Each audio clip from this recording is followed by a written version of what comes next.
released by video or other electronic means. We are utilizing Zoom for this electronic meeting. All members of the Carroll County Convention have the ability to communicate contemporaneously during this meeting through this platform, and the public has access to contemporaneously listen and, if necessary, participate in the meeting through dialing the following phone numbers: 929-205-6099, meeting ID 831-5744-9132, passcode 966809. We previously gave notice to the public of the necessary information for accessing the meeting, including how to access the meeting using Zoom or telephonically on the Carroll County website and in the House calendar. If anybody has a problem, please email mseamans@carrollcountynh.net or call 603-539-7751, extension 3108. In the event the public is unable to access the meeting will be adjourned and rescheduled. Please note that all votes that are taken during this meeting shall be done by roll call vote. We'll start the meeting by taking a roll call of attendance. When each member states their presence, please also state whether there's anyone in the room with you during this meeting, which is required under the right to know law. Chairman Avalani said he would be late, which is why I'm calling the meeting to order. I'm Representative Marsh, and I'm currently in my home office in Brookfield, and I am currently alone. Representative Burrows. Can you hear me? Yes. Yes, I am in Bartlett in my home. My husband may come in and out of the room. Thank you. Representative Bucco. Representative Bucco. Sorry. Yes. Representative Tom Bucco, I'm present and I'm at home by myself. Very good. Representative Umberger. Yes, I'm here in Kearsarge. My husband is in the house and maybe around. I don't know. Thank you. Representative Woodcock. Here, Senator Conley, my wife and dog are rolling around the house. Thank you. Representative McConkey. Representative McConkey. Representative Knurk. Representative Knurk. Representative Cordell. Present at the county. Thank you. Representative Crawford. I'm at home in my office, and I'm alone. Thank you. Representative Smith. I am present and alone. Thank you. Representative Nelson. Present in Brookfield, I am alone and I'm in. Representative McDonald. I'm present, and I'm here at the delegation office and meeting room. Thank you. Representative Deshay. Present, and I'm here at the county delegation meeting room. Thank you. Representative McClear. Representative McClear.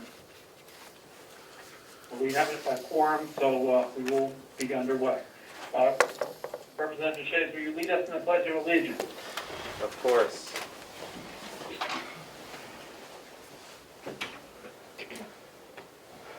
I pledge allegiance to the flag of the United States of America and to the republic for which it stands, one nation, under God, indivisible, with liberty and justice for all.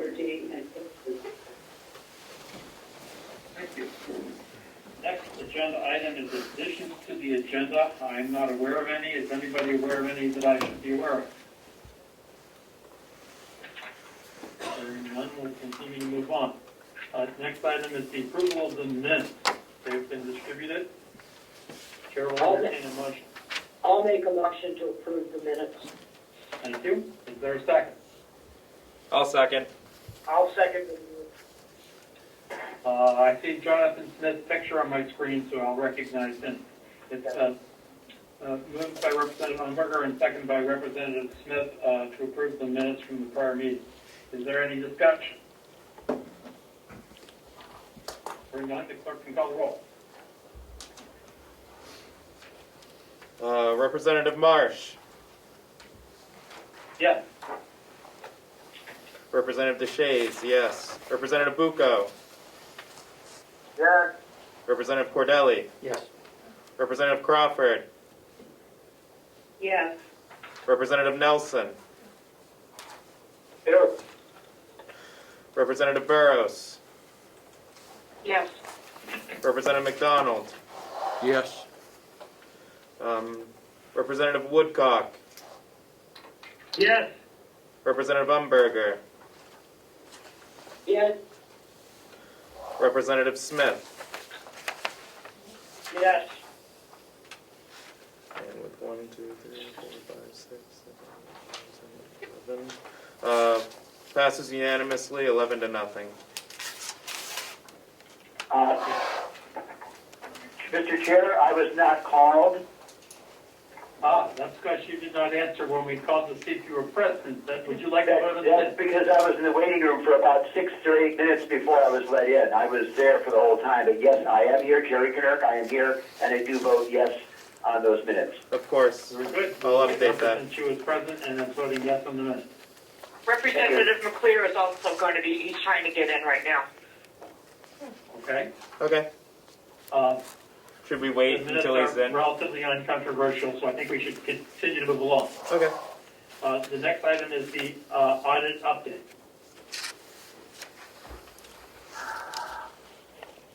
I think that's probably me. Someone giving us an audit update. Yeah, Dr. Marsh, I think I'll do that, yes? That would be great, Bert. All right. Appreciate that. All right, so the good news on the 2019 audit is that the draft financial statements have been received by the county and accepted by the commissioners. The audit firm is now finalizing those documents. In addition to that, last week we received a draft management letter from the auditors. That has now been forwarded to the commissioners. They will be reviewing it in their meeting this Wednesday. I can tell you, having read it, it's quite straightforward. I don't think there's going to be anything in it that people are going to have large concerns over. But with that, I believe that we are pretty close to having that ready for your review and basically finalized. I'm not certain what day we can expect to get the final numbers, the finalized version, if you will, in. The draft financial statements have been shared with the delegation, so you should have had a chance to review that. I posted it on the shared Google Drive and all of the backup documents for that.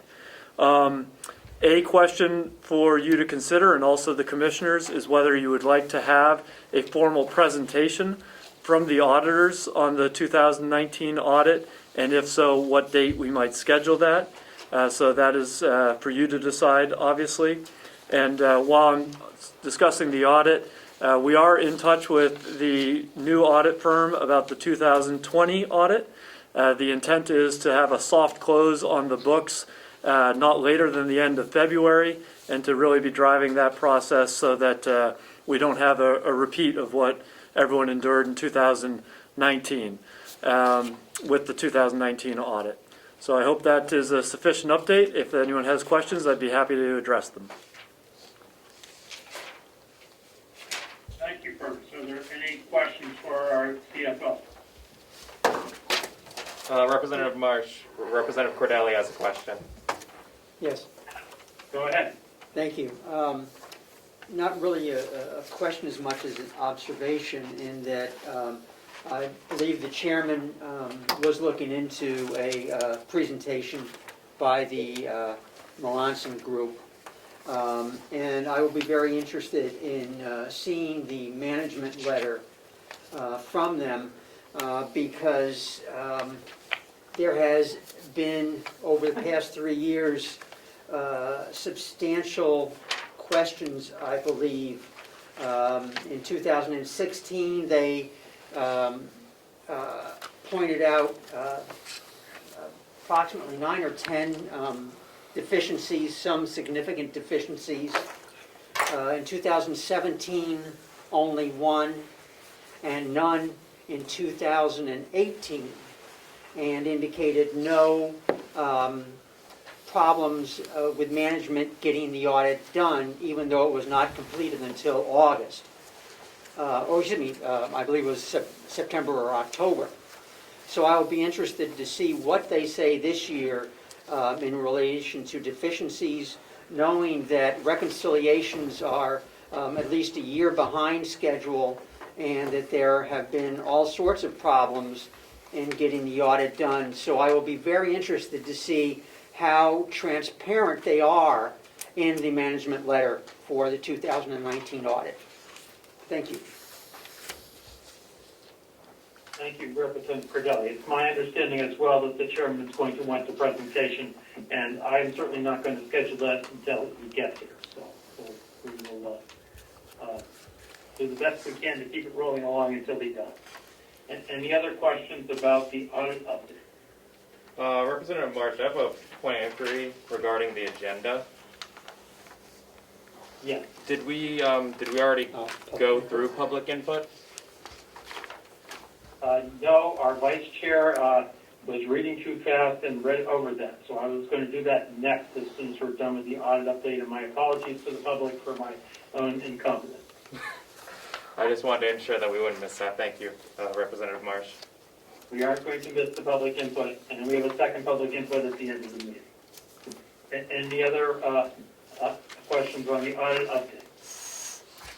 Hearing none, we'll pay attention to public input. Is there any public input for the meeting at this time? Yes, Representative Marsh, I should have mentioned this earlier, but I got a note from Lisa today that Ann Aiden, who was our longtime Register of Deeds, has passed away. And I just think that we should have a moment of silence to think about all of the great things that she did for the Register. Thank you. I remember Ann quite fondly, although I didn't know her in that context. So let us respect that and have a moment of silence for Ann.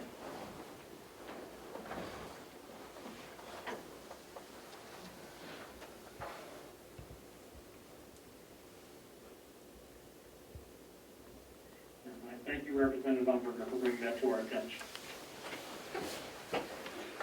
Is there any other public input? Seeing none, we'll move along with the agenda.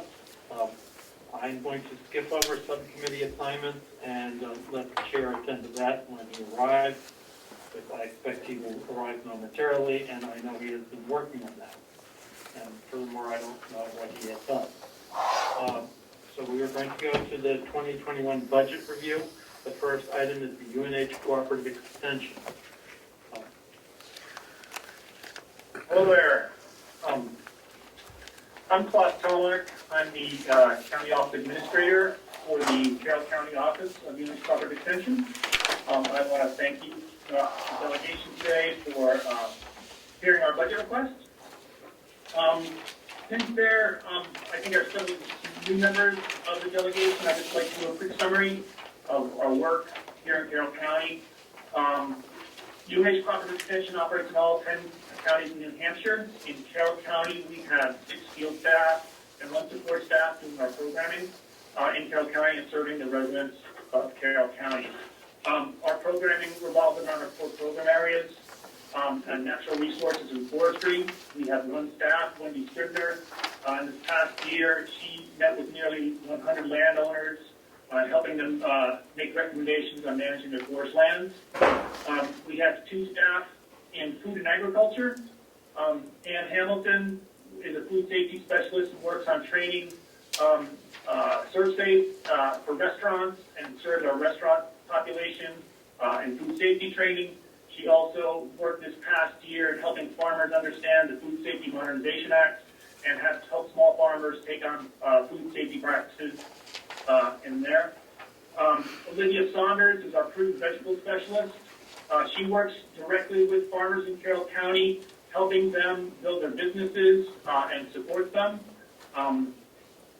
We also have 3 staff dedicated to youth and families. One is Joy Gagnon. She is a nutrition specialist and works with food insecure families and families in need of help, understanding nutrition, getting them access to food, and also understanding their nutrition needs and supporting family resiliency. Amanda Royce and myself work with the 4-H program in youth development, working with after-school programs, families, and youth organizations and youth clubs, supporting youth education. I want to say really quickly, just a note in this past year, due to the COVID-19 pandemic, our county response and the state response of extension supporting county residents due to the COVID-19 pandemic. And in this past year, there were a lot of efforts that our staff did that supported county families and county residents directly. I mentioned Joy Gagnon. She worked with the team, and they developed a food access map for food insecure families. As you all know, many county residents struggled and lost jobs, and the number of food insecure families increased. With this food access map, people were able to access with mobile phones a map that pointed out where there was access to food pantries and other resources for food for families who were struggling to purchase food items. In regards to our agricultural farms, while it's a small part of our economy, it's a significant part of our economy. Olivia Saunders, our fruit and vegetable specialist, started a weekly hotline and weekly farmers calls, and they had open phone calls to all farmers throughout the state and county. And these phone calls really helped to support farmers who, when the pandemic hit and restaurants were closed down or their restaurant operations were reduced, many farmers lost a significant market. Olivia Saunders worked with other agricultural specialists around the state and had weekly phone calls with farmers to answer their questions directly about best practices during the pandemic and how to handle their products, or if they lost markets, to help them find new markets for their products. So a lot of the work that we did really directly helped a lot of our farm families and farmers in the county and the state during a particularly tough time when the pandemic hit. I want to note, myself directly, I work a lot with our after-school program and our teachers. And when schools and after-school programs went remote during the pandemic, I really worked with a lot of teachers who stepped in to help them with best practices in teaching, particularly in after-school realm. The Project Succeed program in North Conway and the Schools Out program in Ossipee were significantly impacted. And there were a lot of staff that all of a sudden didn't know how they were going to operate. I held workshops that were attended by staff in both those programs, as well as several programs around the state, and help them understand and develop best practices for how do we do remote learning with our learners and students. As you know, schools have been really having a tough time, and parents and families have been really having a tough time learning remotely. So that's just a quick summary of our program types and our programming here in the county. There are several more programs that we do. In addition to our 6 county staff, and 48 other UNH staff members came to Carroll County to support our programming. So that would include agricultural specialists supporting Olivia Saunders. We also have a community and economic development team. They came to communities like Ossipee and Moldenboro and work with residents in those communities to support economic development and to explore ways that those communities can boost their own economies as well.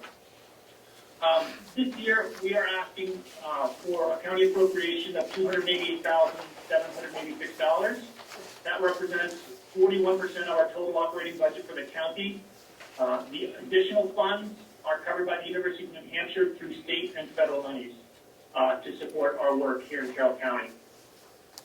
For every $1 we spent here in Carroll County in 2019, the state spent $1.67 in state and federal funding to support programming in Carroll County and the residents of Carroll County. So again, that's a quick summary. Essentially, our funding request this year is level funding minus a cost of living increase, and there was a small increase to our rent this past year. So that's also represented in a small increase. But it is essentially we're asking for level funding for our budget this year. So I'd be happy to take any questions. Is there any questions? Hi, Glenn Cordelli. Go ahead, Representative. Thank you. Thank you very much for your information. I was wondering 2 things. The farm products map, where is that available? Is that available online for people to view? It absolutely is, and it's available right on the extension website, and that's UNH, or extension.unh.edu. I will put a link in the chat box afterwards if people are curious. If you go to that, you will see a link to the farm products map as well as the food access map. Also, you can go straight to Google and search UNH extension farm products map, and it'll come up as your first hit. Thank you. Follow-up? Thank you. Go ahead. Thank you. I heard, maybe you can correct me if I'm wrong, that the high tunnels were not used this past summer. I know there's been some discussion about really who owns the high tunnels, whether it's the cooperative extension or the county. But I'm wondering, is it true that they were not used this past summer? And if any thought has been given to if they would be used next summer? Sure. I'm not 100% positive, but I will confirm this with Olivia Saunders, but it is my understanding that they were not used this summer, and I believe again with complications due to COVID. I believe the intention is to use them again next summer. If I understand correctly, they were built with grant funds, and I'm not 100% positive the ownership, whether that's county or whether it's extension, and I can certainly confirm that and get back to you. And I believe from Olivia, although I'm not 100% certain, that Olivia Saunders does intend to use them again next summer. Thank you. Thank you. Further question? If I could. Yes. If I could follow up on that. Welcome, Representative McConkey. So at what point, what month would we have that determination? Because I would think, as far as the high tower's use, it would be something that would probably be decided in the next 30 days or so, would it not? Yeah, I would think so. I will directly after this meeting email Olivia and clarify that and get back to you within the week. Okay, thank you so much. Thank you. Certainly. Good. Any others? Seeing none, is it the pleasure of the convention to do the appropriations that we've heard on the presentations, or do you want to do them as we go through them? Representative, your hand up. Yes, it is. Thank you. I would make a motion that we accept the funding request of $288,000 for UNH extension. Okay. Did you intend it to be $288,000 or $288,786? Thank you for the correction. $288,786. Very good. Is there a second to the motion? Yes, I'll second it. Thank you, Representative Umberger. Representative Bucco has moved and Representative Umberger has seconded to approve the appropriation for line item 8360.089, which is the UNH extension. Is there discussion on the motion? Seeing none, the clerk will call the roll. Representative Marsh. Yes. Representative DeShays, yes. Representative Bucco. Yes. Representative Cordelli. Yes. Representative Crawford. Yes. Representative Nelson. Yes. Representative Knurk. Yes. Representative Burrows. Yes. Representative McDonald. Yes. Representative Woodcock. Yes. Representative McConkey. Yes. Representative Umberger. Yes, Representative McAleer. Yes. Representative Smith. Yes. Representative Avalani. What are we voting on? To accept Cooperative the extension. cooperative extension line item. As presented? Yeah. Yes. And the motion passes unanimously, 15-0. Thank you. And thank you, Mr. Chair. I'm glad that you are now present. We skipped over agenda item 7, subcommittee assignments, and we have finished the UNH cooperative extension line, and we're starting regional appropriations. So with that, I will hand the meeting back over to you. Thank you, Mr. Vice Chairman. I apologize to everybody for being late today. Being self-employed has its challenges. Yes. Okay. Subcommittee assignments, I sent them out to everybody. Did we have any openings that were left were a couple from the Democrat side. I don't know if Jerry got my email the other day or not. Representative Knerk. I got an initial one that said which committee I was on. Did I get a second one? I do not recall that. I'll look at it right now. I'm sitting at the computer. Yeah, sent it out last Thursday night, possibly, maybe Friday morning. Let me quickly check. Mr. Chair? Representative Woodcock. Thank you, Mr. Chair. Could you read the names of each committee, please?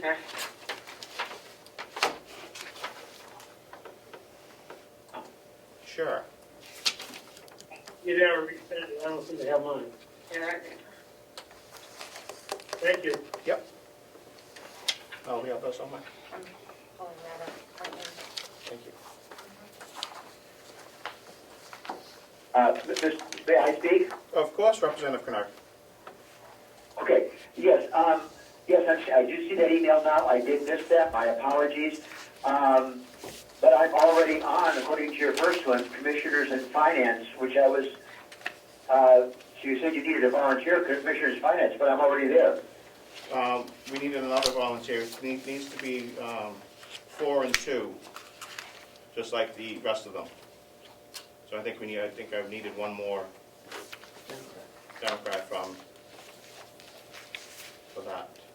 Well, Anybody? Commission and Finance, Yeah, that's okay. I'll straighten but that I'm out. confused because I'm already listed on Commissioner and Finance. You have Eveline, Marsh, Cordelli, Knerk, Bucco. Was it the nursing home that needed one?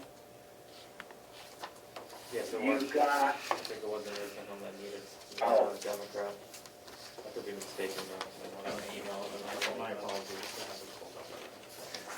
can we work, to save time for this, could we work this out offline later? Oh, Or do you want to do it now? Well, we just want to get it set so we can start scheduling meetings for, because I know you guys Got are it. starting for, I would, no problem. I would prefer to only be on one of the subcommittees if possible. I would appreciate if we could read them all quickly. Mr. Chair, I did just check my email. I did not see an email from you. no, I only sent it to Representative Knerk. It was the one for Melissa. Mr. Chairman, Yeah, Oh, okay, I that's just why. resent the subcommittee assignments to everyone. thank you. You're welcome. Yeah, we need one person on the Yes, Mountain View Chief from Community Melissa. Home that is a Democrat. So just one Democrat for that, because we have boroughs and we have 4 Republicans, but we need one Yeah. Democrat. Thank you. For the Mountain View, we have Representative Marsh as the chair, Representative Burrows, Representative Cordelli, Representative Nelson, which I think we changed. Yeah, we did.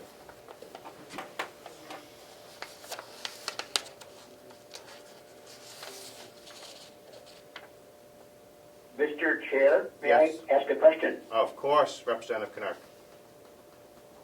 Yes, thank you. I do not see Representative Woodcock listed on any of the subcommittees. Would it not be logical to place him into one of the spots that is needed? I would love some volunteers. I would love some volunteers, so that way we can put them in there. Chair, I didn't receive the information either on who's on committee, what committee. Is it possible to put on a share screen? Can we see it? It came an email from Melissa Siemens Just now, on January 3. and just now. I think we Below the we budget updated them. timeline. We updated them on Thursday. Oh, Did you get my email, Melissa? well, I didn't see any update either.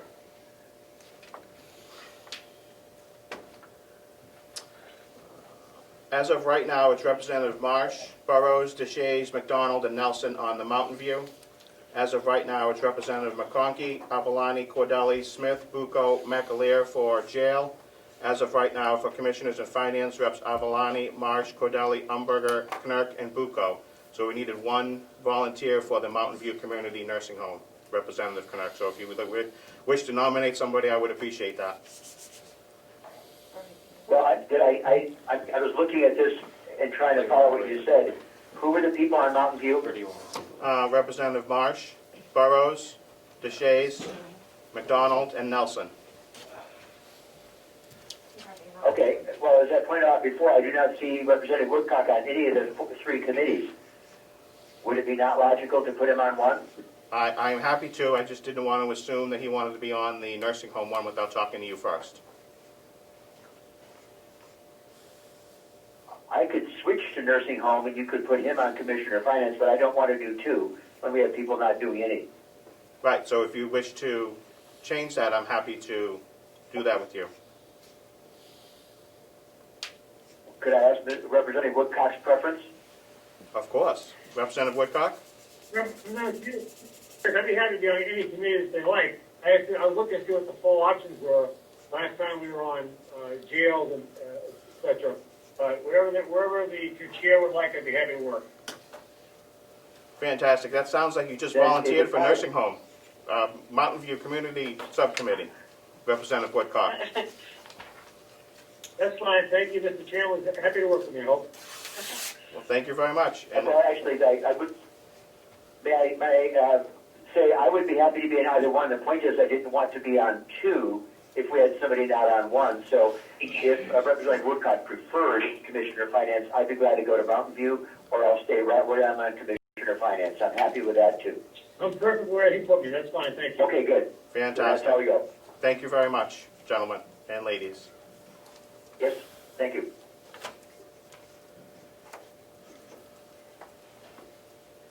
We did public input. Yes, Beautiful. Did you have the audit update already? yes. What we didn't discuss was whether there would be a formal presentation by the auditors. Thank you. UNH concession. Did you do the budget review, 2021? We got that, UNH. Do we have White Horse Addiction Center present? I do. Thank you. Would you like to do a quick presentation on your request? We're here, all right? Or would you like me? Right there, son. Thank you, delegation, for having us in here again this year.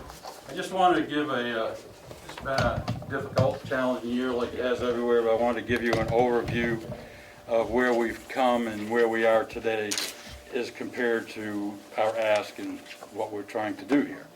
So we started 2015 with 5 clients.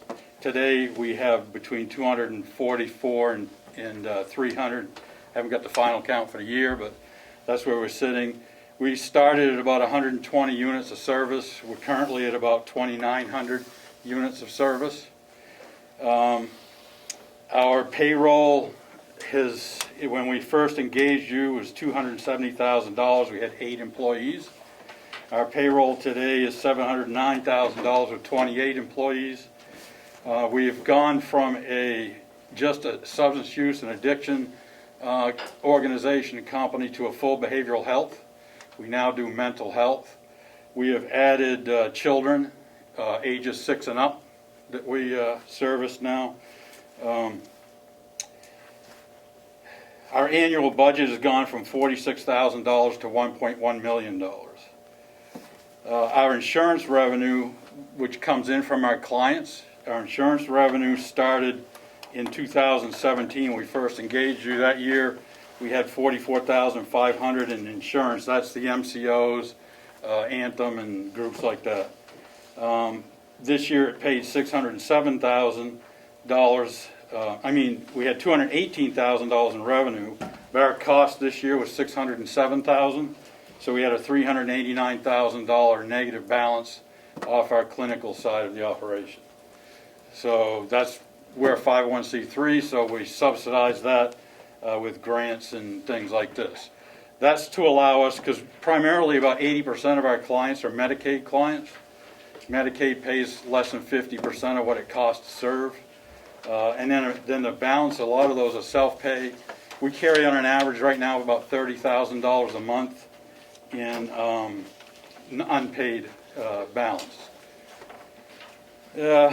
Our funding request started in 2017.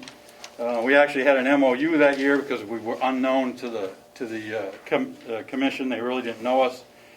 We put a request in for 100,000, we got 75, which was about 10% of our operating budget.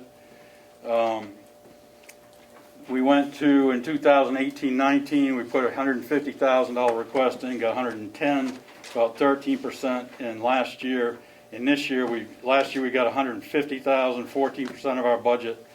And this year we asked for level funding. They asked for the same amount. We've had no MOUs since that first year.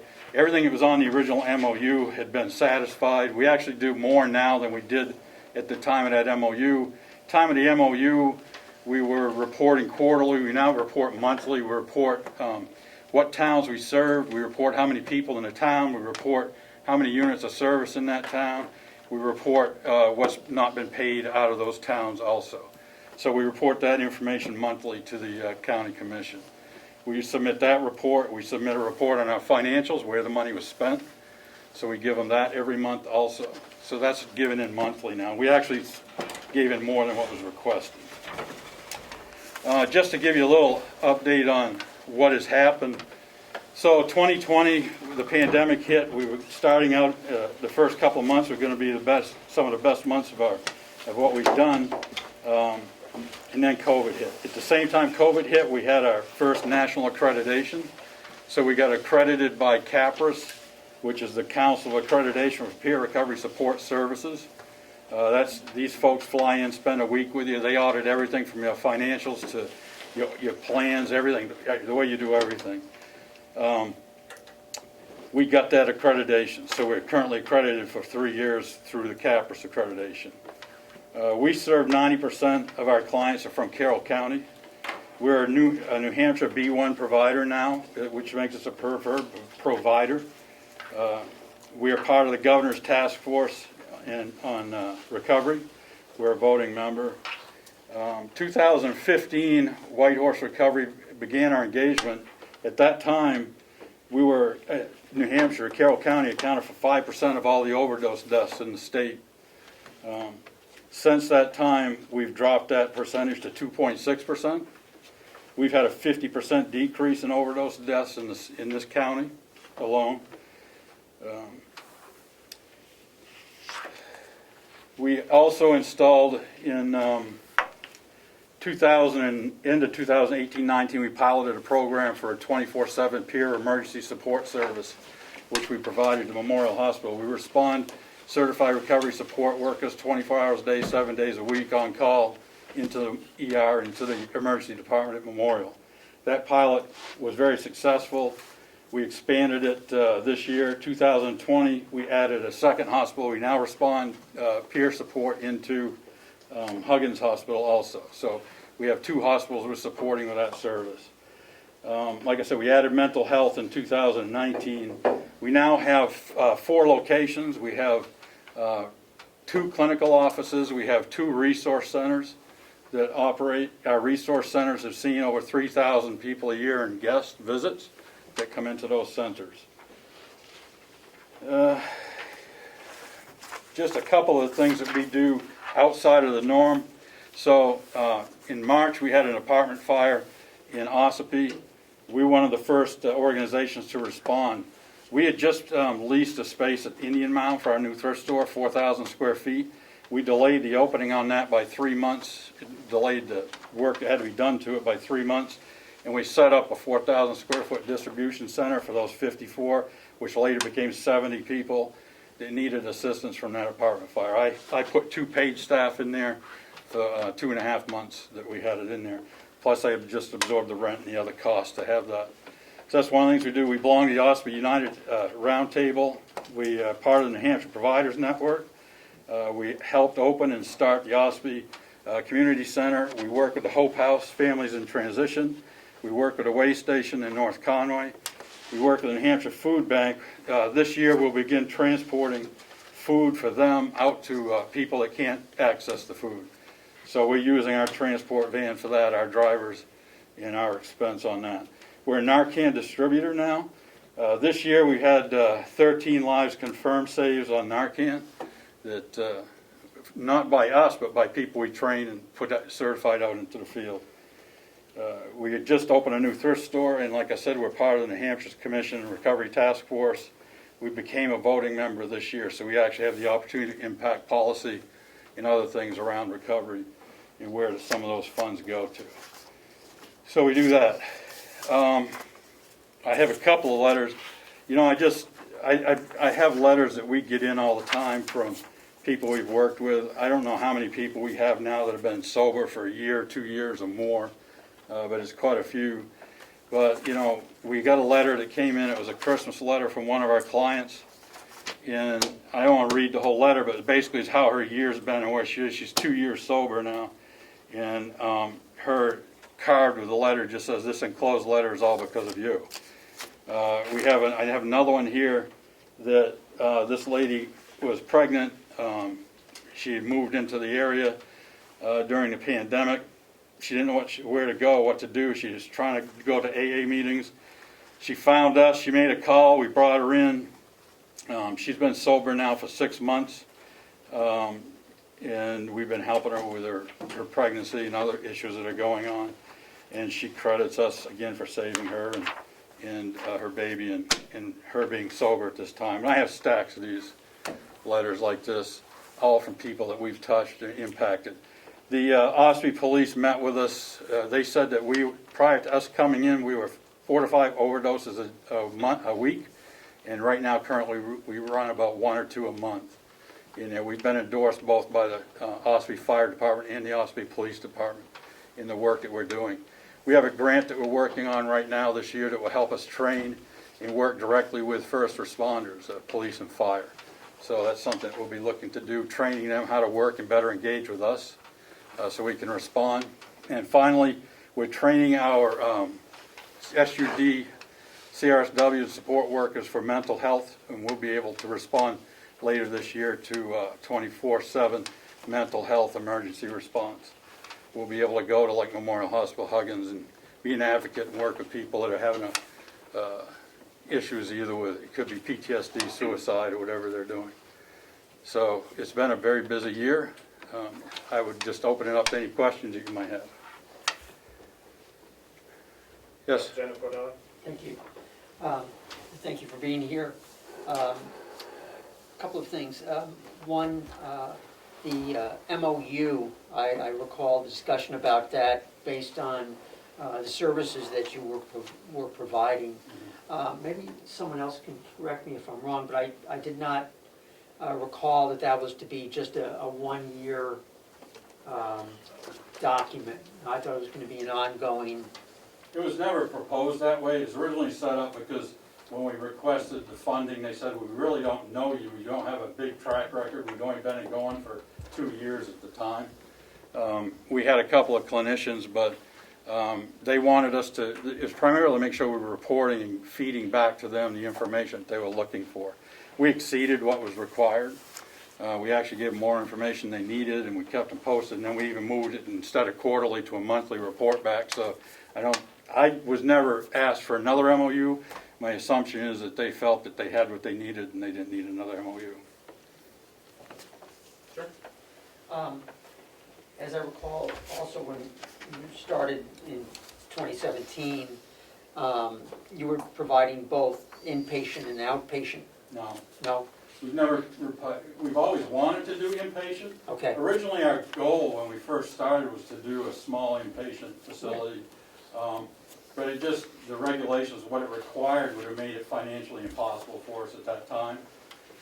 This past year, 2020, we looked and tried to do another one.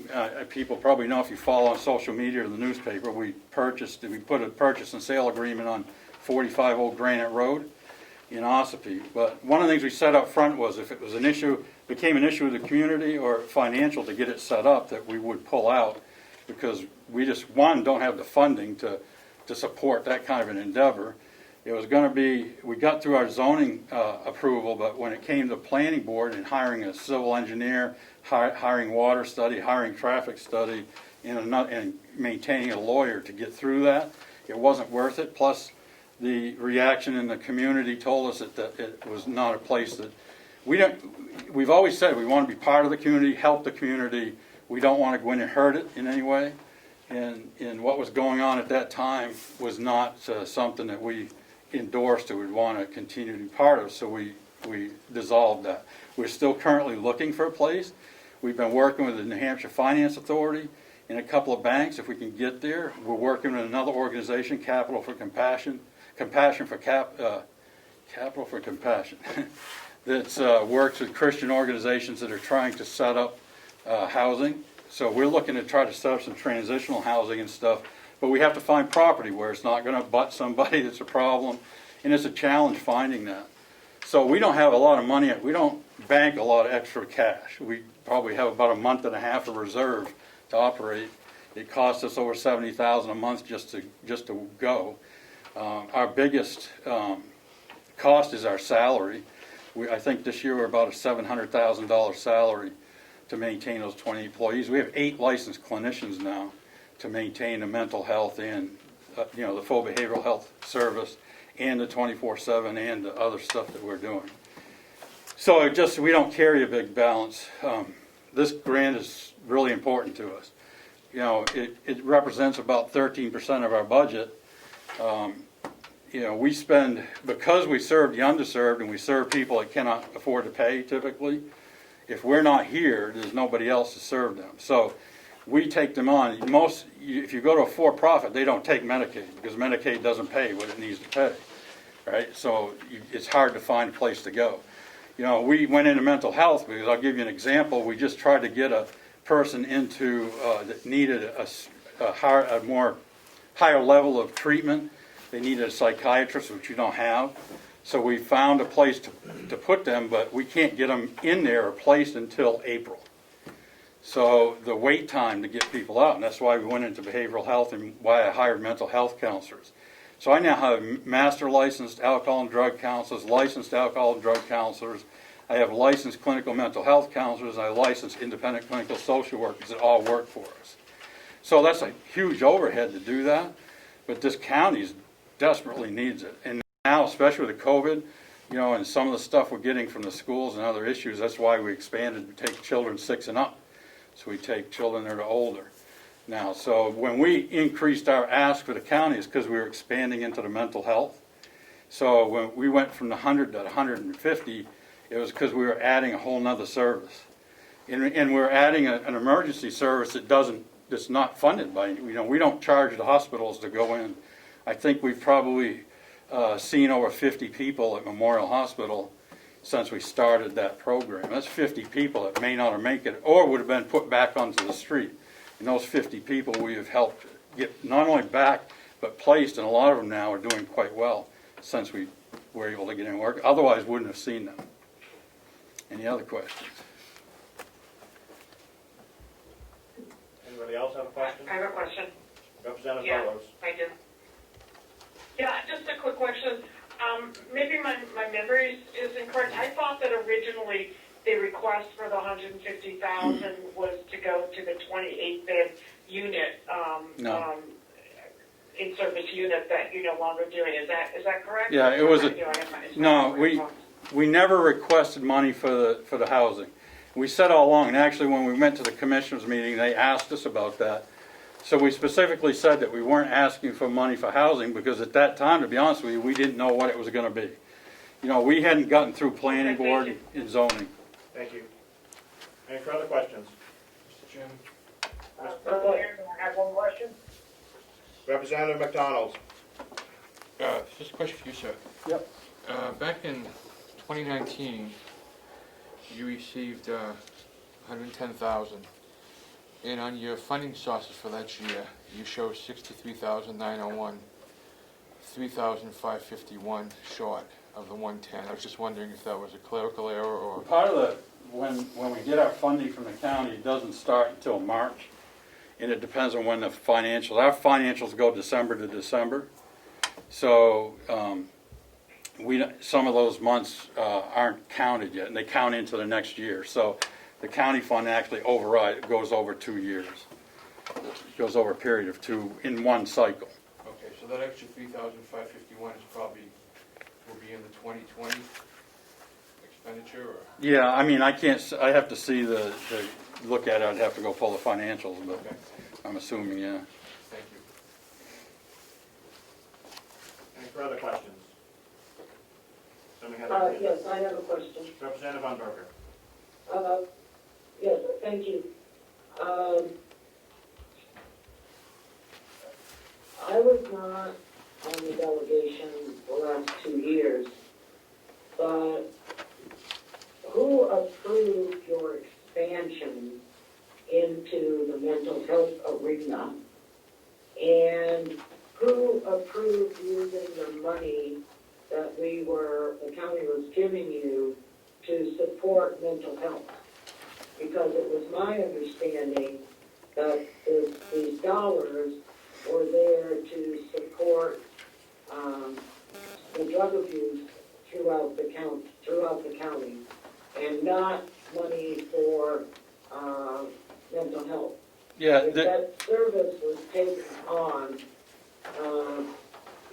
I guess that, to me anyhow, that was the responsibility of your organization to raise funds to support that, not the county, unless there was some sort of formal agreement with the county that part of this money could be spent on mental health.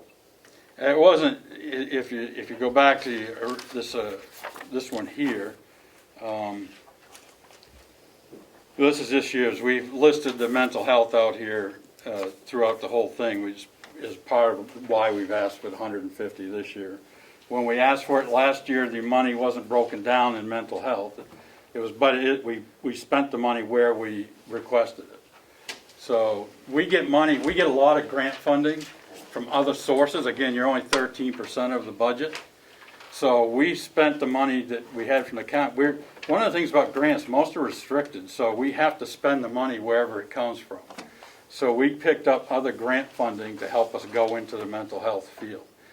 So we picked up some SOAR funding. We picked up some funding that came via our Harbor Homes Peer Support Program that helped us do that too. So whatever, and we report that money back, so how we spent that goes back to the county, and the commissioners got to see that. This year we actually added in some that shows for emergency support services, and some of that is in there too. When I was telling you about the mental health, I just wanted you to know what we're doing, So that spending and where it came from comes from, half of my life now is to try to find enough money to keep us going. That's what I do. Did you have a follow-up, Representative Umberger? Yes, so I guess that what I'm trying to figure out is all of the $150,000 going to the drug abuse side, or is some of it going to the mental health side? Most of it this year is going to the substance use. The CRSW is our resource centers. So recovery coach training, CRSW certification, supervision and volunteer staff at our RCOs, 24/7 emergency services. That's where it's going. So I didn't plug you in for, the county's not plugged in specifically for any mental health. You mentioned that you provide information to the commissioners is it on a monthly basis? Yes. Or quarterly basis? Monthly. And how you're spending the 150? That's correct. Would it be, pardon? Yeah, that's correct, we do. Would it be possible for you to send your latest report, at least to me, unless some of the other commissioners or delegation would like it? Because I really need to see where and how you're spending. Yeah, the commissioners have the report. They can forward it, I'm sure. I would request that you send it to Melissa Siemens, and she will send it out to the entire delegation. She's got it. Thank you. Anything, another follow-up, Representative Umberger? No, that was it. Thank you. Any further questions? Mr. Chairman, I have 2 quick questions. Representative Smith. You did an accreditation report. Has a copy of that been sent to the county? And a follow-up also, has there been an audit of the organization? There was a cappers audit, we didn't send out the report, we can if you want it. I mean, that's what we got. I don't know what other audit you were thinking about. Representative Smith, would you like to see that? Yes. Could you send that to Melissa Seaman, just she'll send that out to the delegation? Thank you. Both of those, the accreditation and the audit. Do you want to see the audit, or are you just checking to see if it was audited? Representative Smith. I'm checking to see if there actually was an audit conducted. Yes, he's nodding his head, yes. Yes, again. Yep. Any further questions? Representative McConkey. Thank you, Mr. Chairman. Not so much as a question, but a comment, if you could indulge me. Of course. Mitch, I want to thank you and your organization for the work that you do. It's wonderful. It's a great help to our community. I know there's some questions from the rest of the commissioners, and I would hope, Mr. Chairman, we had gone through and approved the first budget. I'm wondering if we might just hold until we get that further information. Of course, Representative McConkey. Thank you. Thank you, Mitch, for the work you do, you and your staff. Anything else? Any further questions for this gentleman? Thank you. Thank you for coming. Yep.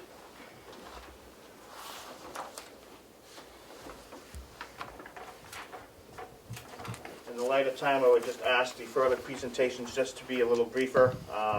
The Child Advocacy Center, are they here this afternoon? I don't see them, okay. Does anybody want to make a motion on that right now?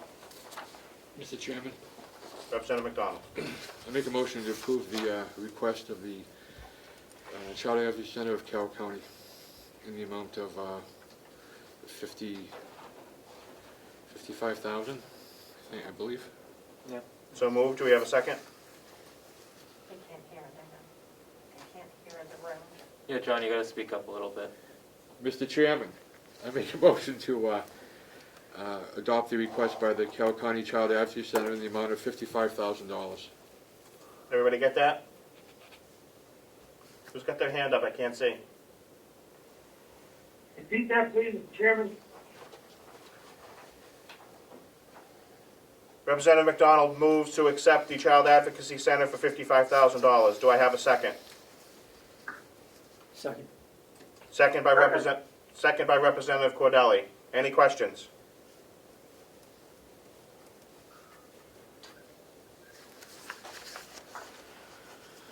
Seeing none, clerk call the roll, please. Representative Marsh. Votes yes. Representative DeShays, yes. Representative Bucco. Yes. Representative Cordelli. Yes. Representative Nelson.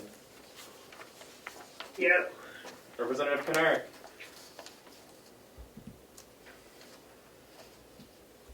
Representative Knark. Yes. Representative Knapp, was that a yes? I heard a yes. We'll go back to him. Representative Burrows. Yes. Representative McDonald. Yes. Representative Woodcock. Yes. Representative McConkey. Yes. Representative Umberger. Yes. Representative McAleer. Yes. Representative Smith. Yes. Representative Avalani. Yes. And Representative Knark, are you there? Yes, my audio cut out for a moment, and I was going bonkers trying to figure it out. Yes, I do vote yes. Thank you. And 14 to nothing, it passes unanimously. Thank you. Do we have the VNA and Hospice of Carroll County present? Yes, we do. Cindy Luke, I'm the Executive Director of Visiting Nurses of Carroll County. I'm joined by Karen Royer, who is our Finance Director for our Long-Term Care Services Program. I'll certainly be brief and open it up for questions once I'm done. we're applying for, I think everybody knows our agency provides skilled home care services, hospice services, more to the northern part of the county. We provide long-term care services to the entire Carroll County. The long-term care services programs are some nursing, but mostly home health aid and homemaker services under a couple of state programs. Block grant programs, Title 20 and Title 3B, and Choices for Independence, which is a Medicaid waiver program. These programs in particular are aimed at keeping people safely and independently in their own home by providing supportive services. As you know, and I know somebody mentioned before, it's not possible to meet costs on through Medicaid or some of the state block funding programs. So that's why we come to the county to support a couple of such programs which provide the homemaker and home health aid services to our entire county. In the past, we've been able to subsidize with Medicare funding. That's no longer true. Two different cuts. COVID, during its worst time, hit our agency hard. Many people were declining their visits, didn't want our staff, and we did get the payroll protection plan grant and loan, and we recently got a letter of forgiveness for that. But during the pandemic time, we never laid off staff. Everybody kept working full hours, doing whatever we could to keep them occupied and engaged. Sometimes it was phone calls to clients. These services are essential, keeping people in their own home, and oftentimes this very vulnerable population, our staff is their only contact with the outside world. So, again, people aren't in nursing homes, and I think with COVID and more so in the future, there is going to be more drive to keeping people in their own homes. What we've noticed throughout our program since COVID is the acuity. People are really when they come home because they're not in hospitals any longer.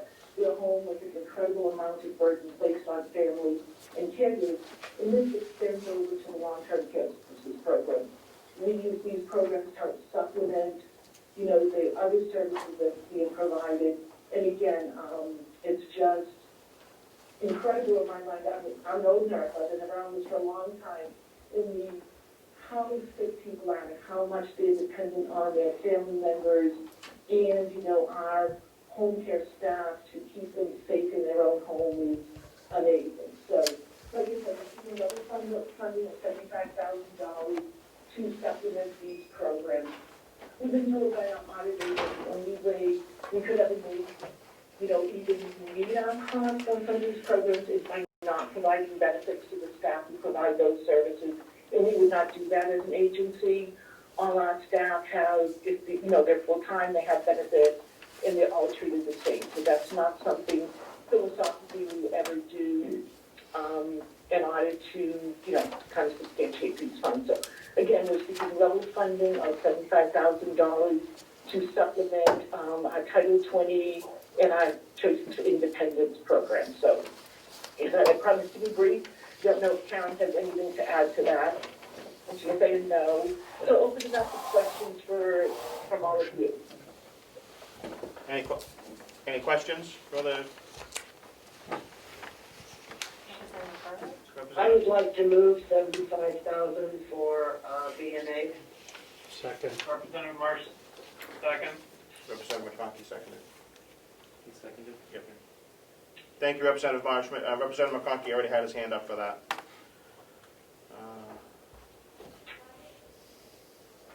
Any further? Representative Cordelli. Thank you, Mr. Chairman. I know that there was discussion at the commissioners' meetings about funds to the regional appropriation requesters. And there was discussion about policy on when and who they provide funds to. And I would just, it was not clear what that policy was. And since we have two commissioners here, I would just ask them that they might re-examine the county policies that you have in that regard. And secondly, if I might, I think it might be worthwhile, we have a substantial line item appropriation for BEAS services. And I think it would be worthwhile to look at who in the county is receiving those funds. Compare that to the agencies that were providing funding here too, to see where that overlap is and how much overlap there is in that regard. Thank you. I think we can make that request to the commissioners, because I think they get those reports either monthly or quarterly from BEAS. Thank you. Any further questions? And I had a question too. Representative Burrows? Yes, Sandy, I just had a quick question, and thank you for all the great work that you do. I was just curious, it looks like I understand that we had a COVID crisis, but I was just wondering why I'm just trying to find my sheet here, why the fundraising went down so much during 2020 in terms of grants and donations. A lot of that was just the way our fiscal year hit, where we end June 30th, and then our appeals and everything go out after that. In this year, consciously, we did not really do a spring appeal in kind of sensitivity to COVID and not asking, small businesses to support us. So I will tell you, in the last several months, we've been very successful getting grants, especially for technology to support COVID drove us all to a lot more technology sitting here. Last year, we were all in the same room. This year, we're all sitting here zooming in. But we did receive a fair amount of grant money this year for technology support. So I think some of it is a timing thing in the way our fiscal year ends and the way our reports are filed. Quick follow-up.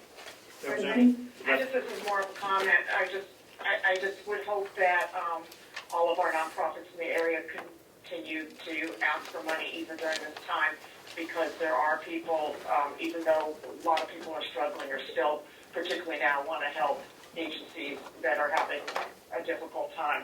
So I don't know if you heard me, my mic is going in and out. We did, thank you. Thank you. Anybody else have any questions?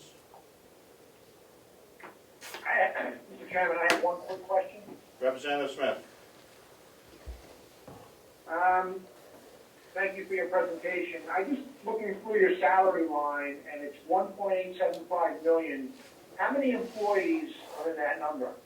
We have 54 employees, so we're fairly on the larger side of agents, rural agencies. Okay, thank you. That was it. You're welcome. Seeing no further questions or discussion, clerk, call the roll. Representative Marsh. May I ask what the motion is? The motion is to accept the line of, the motion is to accept the line 9180 point, the B&A line. I vote yes. Representative Deshays, yes. Representative Bucco. Yes. Representative Cordelli. Yes. Representative Crawford. Oh, she's not here. Representative Nelson. Yes. Representative Knurk. Yes. Representative Burrows.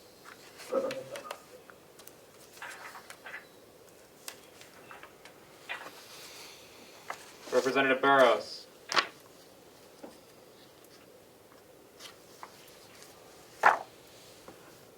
Yes. Representative McDonald. Yes. Representative Woodcock. Yes. Representative McConkey. Yes. Representative Umberger. Yes. Representative McAleer. Yes. Representative Smith. Yes. Representative Avalani. Yes. Motion passes 14-0, unanimous. Thank you for coming. Thank you all so very much. We really appreciate your support. Thank you. Is RSVP here to make a presentation?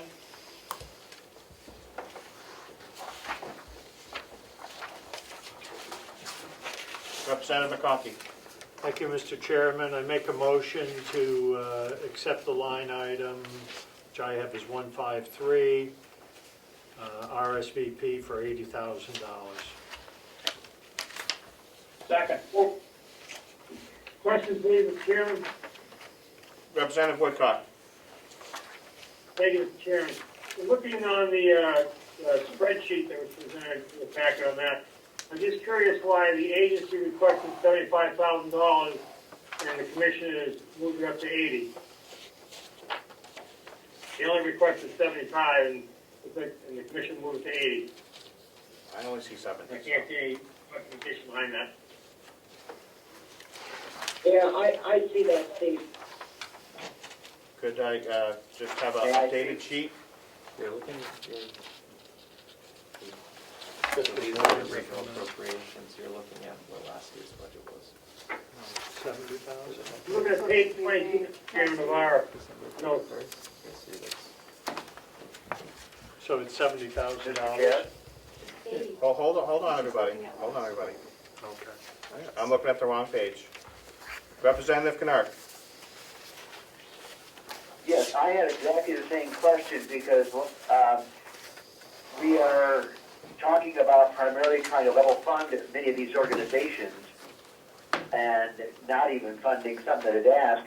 And they were at 70,000 in 2020, according to the spreadsheet we were sent in the mail. And yes, they requested 75, and then the commissioners proposed 80. And that to me did not make a lot of sense given what we're doing with the other organizations. Thank you. Thank you. Representative Cordelli. Thank you. Just confirm, if looking at their request documentation, it does say that they requested $75,000.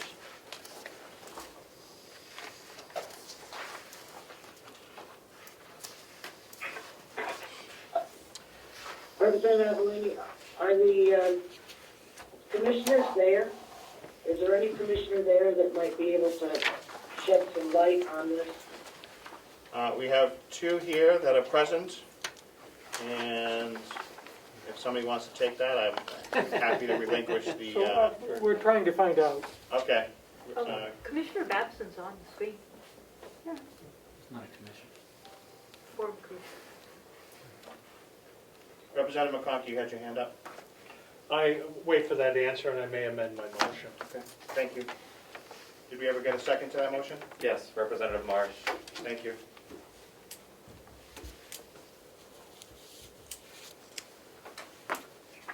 Mr. Chair, might we, while we're waiting an answer on that, might we proceed to the next agency? Or We do have a motion on the floor. Could I table that motion for the RSVP appropriation?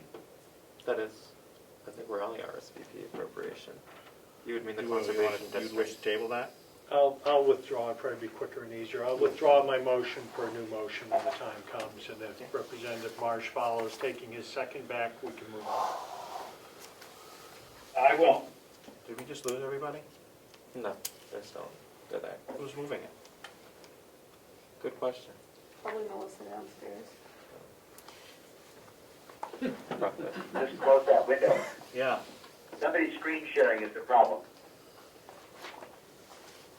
Whoever is screen sharing needs, Arlene Levitt, you need to stop screen sharing. It's someone on the neck. Well, it says at the top, you are viewing Elaine Levitt's screen. So Elaine Levitt needs to stop screen sharing.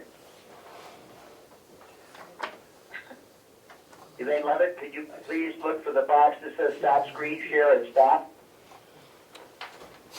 It should be way at the top or the bottom. Do you still wish to pursue your tabling motion, Mr. Representative Cordelli? They withdrew their motions. We withdrew our motions. Thank you. Do you have another motion you'd like to make? Or do you want to move on to Move Conservation on to the District? next one. Is the Conservation District present to make a presentation? Yes. We ask Ms. Levitt to please clarify and get her screen share done. Thank you. Yeah, this is Matt Coughlin with the Conservation District. Thank you. I'm the district manager, and I'd like to thank you all first for your time today. I'd also like to recognize that we have two of our volunteer board supervisors here, Steve Wingate and Steve Capicchio, so thank you. The Conservation District is asking for $46,150. The Conservation Districts, every county in New Hampshire has one, and almost every county in the country has one as well. Conservation districts in New Hampshire were established in 1946 by state law, and they were started to support local agriculture and protect soil health and quality. And that's exactly what we do. We provide services to local farmers and agriculture and other natural resource providers. And let's see here. We have one employee, the district manager. Every county in the state has one employee as a district manager. Some have more than one employee. But this funding directly supports that staff's time to implement conservation initiatives in this county, and a reduction in that funding would directly reduce our capability to do so. Currently, we are bringing in a significant amount of grant money to the county. We're operating under a $138,000 National Fish and Wildlife Grant that we're jointly awarded with Belknap County Conservation Commission. So $86,000 of that comes directly to Carroll County to improve stream quality, water quality, and habitat for native trout populations, as well as improving flood resiliency. I wrote a grant this year to the Boost Plate Fund, and we were awarded an additional $22,500 to continue implementing that work. And we also had a Moose Plate grant for this past year of $8,000. So total, in 3 years, the district is bringing in $112,543 to do conservation work in Carroll County, which is critically important. The next initiative that I'll be working on is writing a sustainable agriculture grant for around $15,000 to partner with a local farmer who's doing something innovative regarding sustainable agriculture. And like I said, that the commissioners' proposed reduction in our funding would directly prevent us from pursuing and implementing those programs. I'll try to make this brief for you. So I guess that's all that I wanted to share, and ask that if you don't want to provide the small increase that I asked for, that I asked that at least provide level funding. The reduction that was proposed by the commissioners would put us back to a level of 10 years ago, which would effectively reduce our ability to continue doing this work. Thank you. Thank you. Any questions? Chairman? Representative Woodcock. Yes. Representative Woodcock. Thank you, Mr. Chairman. Looking at the proposal put in by the Conservation District, as well as the phase 22 sheet that is a summary from the county, and any of the commissions there tell us why they reduced the budget of $6,100, bringing them below the last year's figure? What the rationale was? The two commissioners that are present were not here for that discussion. Was CFO would like to weigh in possibly? This is back on the RSVP. No, we are on the Conservation District. I can't speak to that, I'm sorry. Thank you. Mr. Chairman, former Commissioner Babson's on the line. I don't know if that's helpful to you. Commissioner Babson, would you care to elaborate?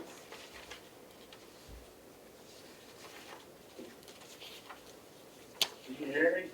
Yes, sir. No, I don't. I'm not a commissioner anymore. Thank you. Thank you. That's helpful. Representative Umberger.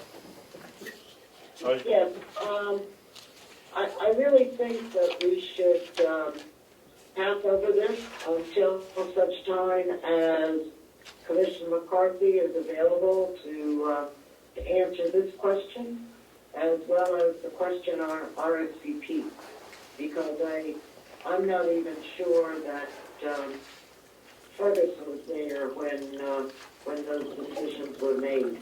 But I do think that we need to hear from a city commissioner as to why that occurred on both of those. I agree. I agree too. Did you have a follow-up, Representative Woodcock? My apologies if I missed it. No, that's terrific, thank you. Thank you.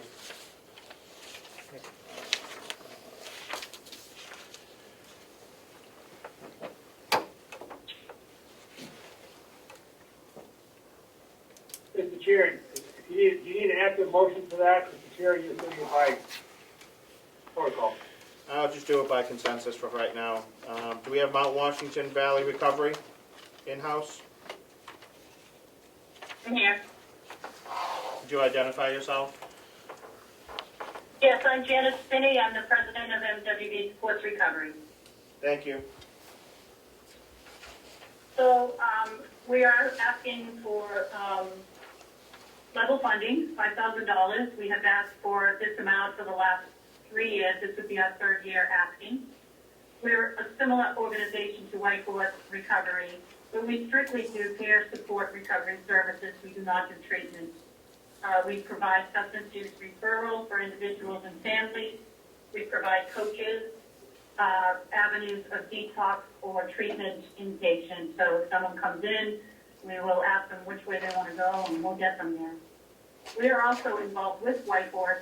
Mitch did mention that we are a collaborating partner on the ER response, and we cover for 2 weeks, and then White Horse covers 2 weeks at Memorial Hospital. We have not gone down to the Huggins Hospital, new additional hospital that they just added, but we have coaches trained, and we do respond to Memorial at 2-week cycles. This year was challenging, obviously, because of COVID. We did get additional help from the nurse program and from the Gopher funding that helped us with some of our losses. Part of our funding comes from rental of rooms here at the 7,000 square foot facility we have. We have a female recovery home that houses 6 women. For most of COVID, we only had 2 to 3 women in here until the recovery agencies and discharge units began to discharge people again. So we went many months without full residency, which is part of our income. We rent to Groups Recover Together. They used to see people here on the premises, but they've gone virtual, but they have kept their skates. And we also have offices that we rent to counselors. So a lot of our income comes from the actual building. We have a very large utility bill, and we only ask the county at this point to help us support the heating bill to heat this large facility. And for this will be the 3rd year we're asking for $5,000.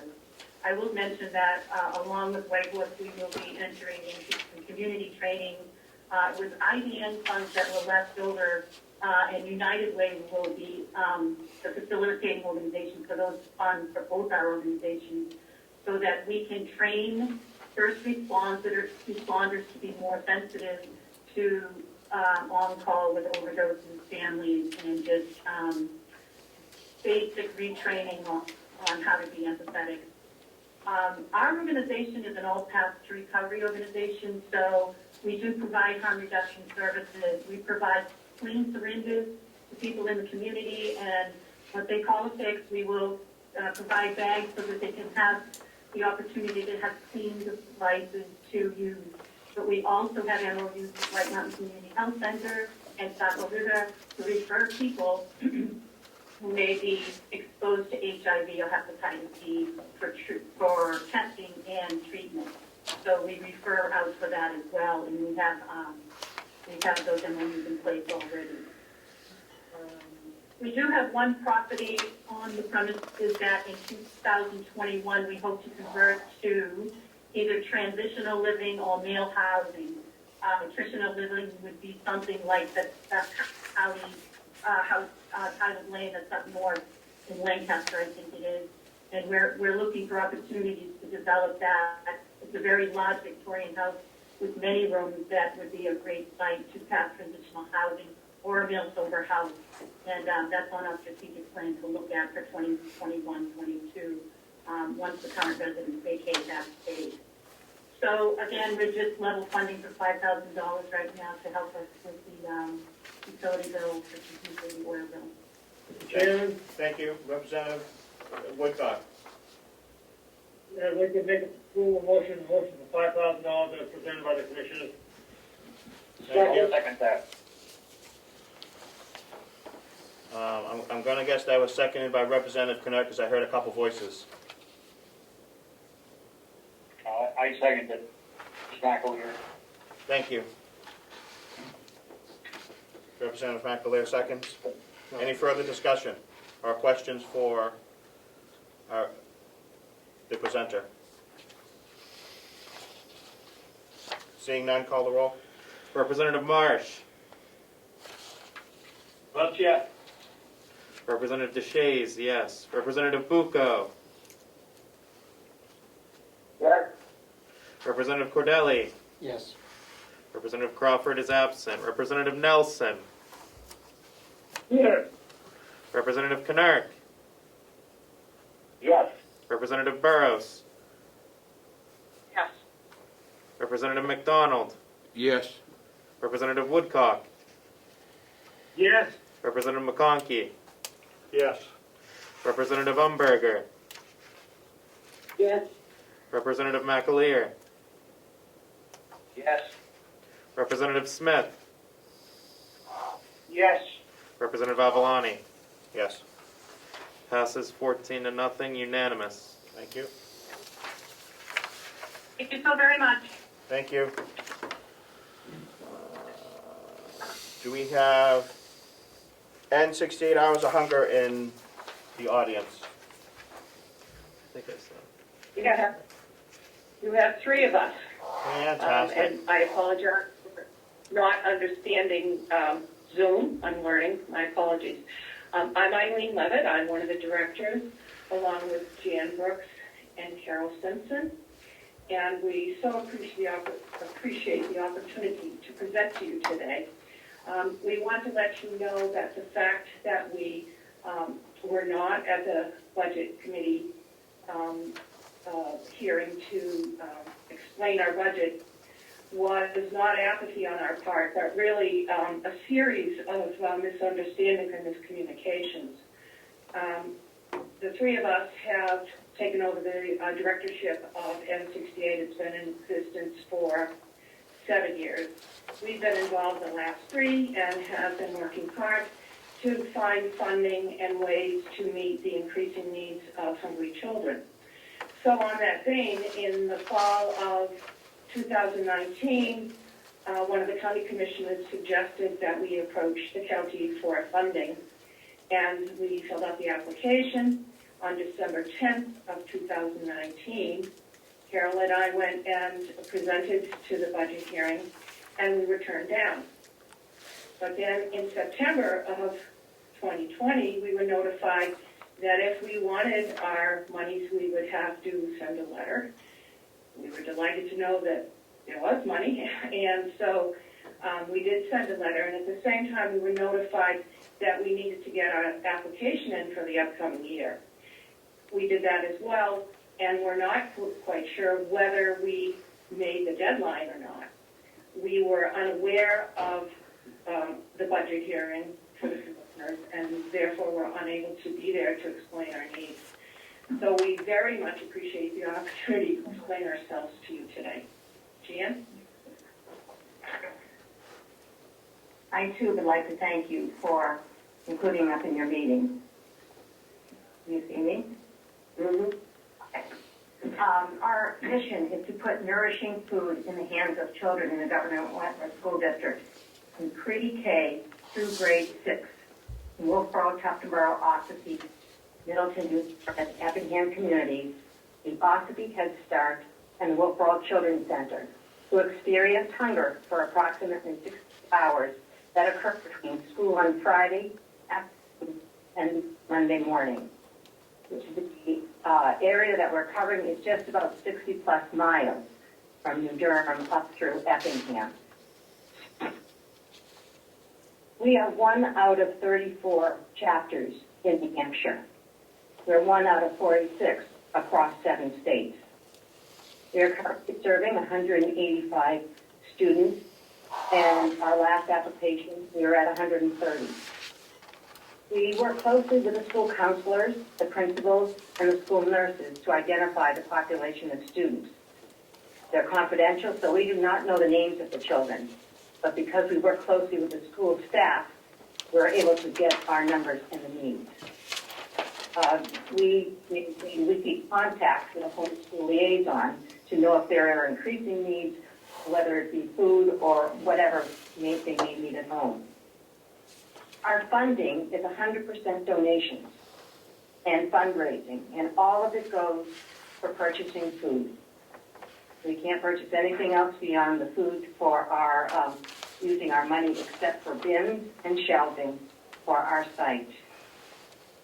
Prior to COVID, we held 4+ fundraising events annually. But now that has changed. We have not been able to have our events. Our income and expenditures are reported monthly to our executive director and to our auditor as well.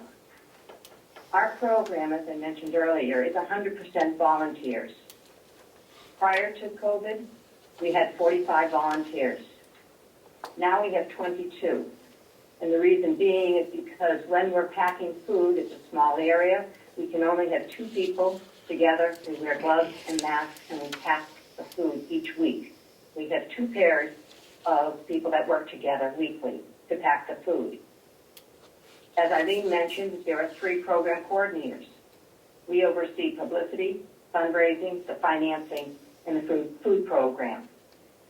Our volunteers take inventory of the food, order the food, pick it up and deliver the food, and shelve it for us. We also, prior to COVID, our volunteers would transport the bags of food that we put together each week to all of the elementary schools, where the pre-K through 6th grade students pick it up. We focus on giving it to the children because they're the ones that need food. They may be the ones at home who are cooking the food because nobody is there for them. So the food that is put in the bags is food friendly for preschool through grade 6 children. At this point, I'd like to turn the program, as far as where we currently are, over to Carroll. Thank you, Jan. When we started this program, we had 18 students 6.5 years ago. Right now, we have had as many as 187. The number is fluctuating about around 185 to 187 each week. This represents about a 30% increase in the number of students that we were servicing at the beginning of March last year. Along with that, we have added 10 weekends of food over the summer, which we had not done before. The reason that we're able to add the program this summer is because the school system has supported us by transporting all of the food to the pickup locations, and staff at those locations have been available for parents to pick up the weekly food, whereas in the past we had no way of getting it to the students, no site for parents to pick food up. So now we are able to provide food throughout the summer. So we are providing food for 52 weekends. Each bag of food that we provide is food friendly for children, in that they could prepare it themselves, because some of them are really kind of on their own. And we provide food that is friendly to the kids, which would include 3 dinners, 2 lunches, 2 breakfasts, and 3 or 4 snacks. We are putting 14 items of food in their bag every week, and it costs us about $13 per student for those bags. Again, all of our money that is donated is used for the purchase of food or bags to put the food in and crates to carry all the bags in. And those are the only things that we can use any of our money for. And at this point, based on, well, we're saying 190. If we had 190 students, which we're pretty close, and base it on $13 a bag for 52 weeks, it's costing us, we're projecting about $128,000 next year for our program. So we are asking if we could be funded this year at $8,000. And because of the increase in numbers at 30% and the increase of cost of food. Any questions? I have a question. Thank you. Representative Burrows. Yeah, I'm confused, and maybe I'm missing some material here, but I'm looking at your financials that were submitted as part of your application, and I'm not seeing, I'm not seeing fundraising. You talk about a lot of it's donations. I see the town budget, and I see the donations are under the expenditure side. So am I missing something here? Yeah. No, that's what we did put for this year.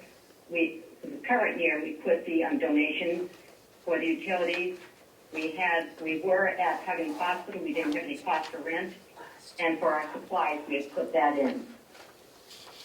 We did not put in any of, as far as we just put private funds and donations. Just follow up. I'm just not seeing data here. Maybe maybe somebody else can help me. I'm just not seeing it.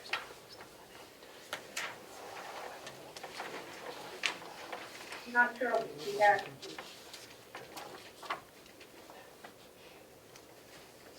So if you look at the back page, to page 2 of page 3, the number of units of service and requested.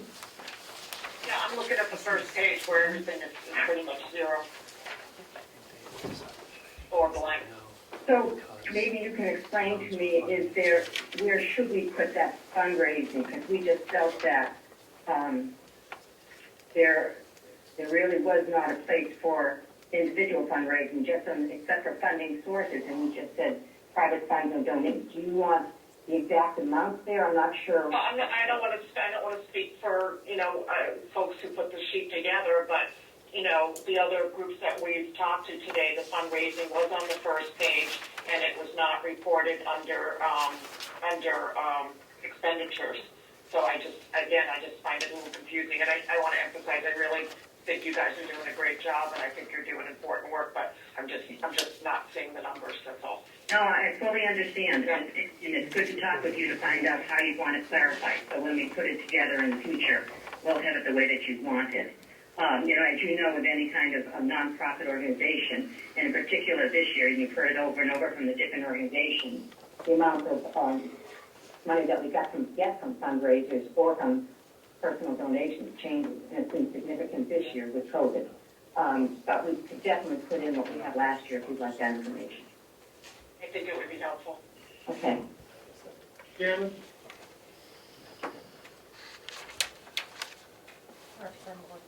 Representative Woodcock. Thank you. Chairman, same question as before. The commissioners have put it in zero on page 22 of our spreadsheet for air conditioning for next year.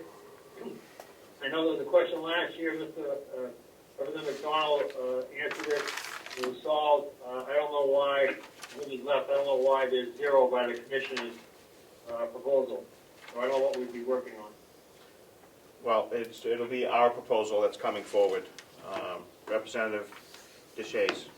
Yeah, I have a question for the people who are representing in 68 Hours of Hunger. Is there a reason why, I'm looking at, it says services, so the individuals served. It seems like you guys are currently only serving individuals in only 4 communities, and one very much so as compared to those 4 communities. Could you explain why that is? Is there just that much more of a need in that community? And those are the numbers that we receive from the schools as far as the need. So did the other schools just not report their numbers, or is it just that's just these are the numbers? That's what they request from us each week. Okay. And this is from back in, when we put this together, our numbers definitely have gone up with COVID, but this was where we were at 101. We're now, and then with Middleton, 191. So we fluctuate just a bit because of COVID. But those are the numbers we get from, you're absolutely right. You see the different numbers from each town. Okay, thank you. Thank you, Representative Cordelli. There are Hold on. currently 7 towns. Thank you. Representative Cordelli. Thank you. That goes to my question. I believe it was stated that there were 34 chapters within New Hampshire. And I believe there are other chapters within Carroll County. Am I correct? That's correct. Okay. So, That's correct. There's one here in Conway. okay, so there are 2 chapters in Carroll County. Is that correct? I don't know if there are any others. I just know about us and Albany. Right. Representative Bloomberg, it's SAU 9, I think the Kingswood chapter, the only 2 in Carroll County. Thank you. There are 7 that are close to us. Thank you. Did that answer your question? Yes, thank you. Representative McDonald. I would like to do a motion to accept the request of $8,000 by end 68 Hours of Hunger. I'll second the motion. Thank you. We have a motion and a second. Any further discussion? Yeah. Representative Umberger. Yes. I guess that I don't have a problem with providing the additional the money that they're asking for, because I know it's going to a good cause. But I am a little concerned that we're only supporting one 68 Hours of Hunger program. And that is that's a concern. Obviously that the Conway people didn't ask for money, shame on them, but that's what I'll say. Was that an amendment, Representative Umberger, to fund the Conway chapter?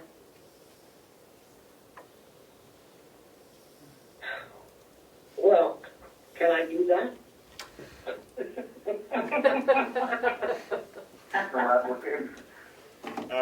Representative Kennard.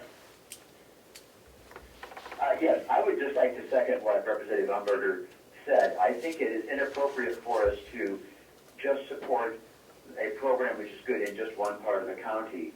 And personally, I would rather see us support this county-wide, or not at all, although my own personal preference is do all the end 68 Hours of Hunger county-wide. Again, if Representative Umberger wishes to amend it to have the 8,000 include all of the end 68 Hours of Hunger programs within Carroll County, I would gladly second that amendment. Okay, I will do that. Could I speak to that?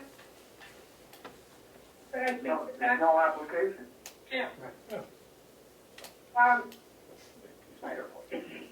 Excuse me, we're in the Could I voting speak to mode. that? I don't know who's speaking. It's Carol Simpson. Excuse me, we're in the voting mode. We're going to be taking questions from representatives first. And if there was an amendment on the floor, we need to... Representative Marsh. I would like to move that we postpone this agenda item to our next meeting to give us time to get more information about other programs in the county and to get input from the commissioners. Motion's on the floor. I would like to add something, can I? In a second. Representative McDonald. I think we have enough information provided to us today to make a vote on this particular motion. If there was a chapter up in Conway and they wanted to ask the county for money, they're well represented by delegation members up there, and there's no application before us. The only thing that we have is the Southern 68 Hours of Hunger. And I hope that the intentions aren't to divide the county. The intentions are to give money to folks, no matter where they serve, for the people of Carroll County, whether they be down the southern part, the northern part, the eastern part, or the western part. Thank you, Representative McDonald. Representative Umberger, would you rather ask the Conway chapter to come in and ask for money, or do you want to continue on with your amendment? Oh, I don't have any problem contacting the folks up here to see if they are interested in doing that.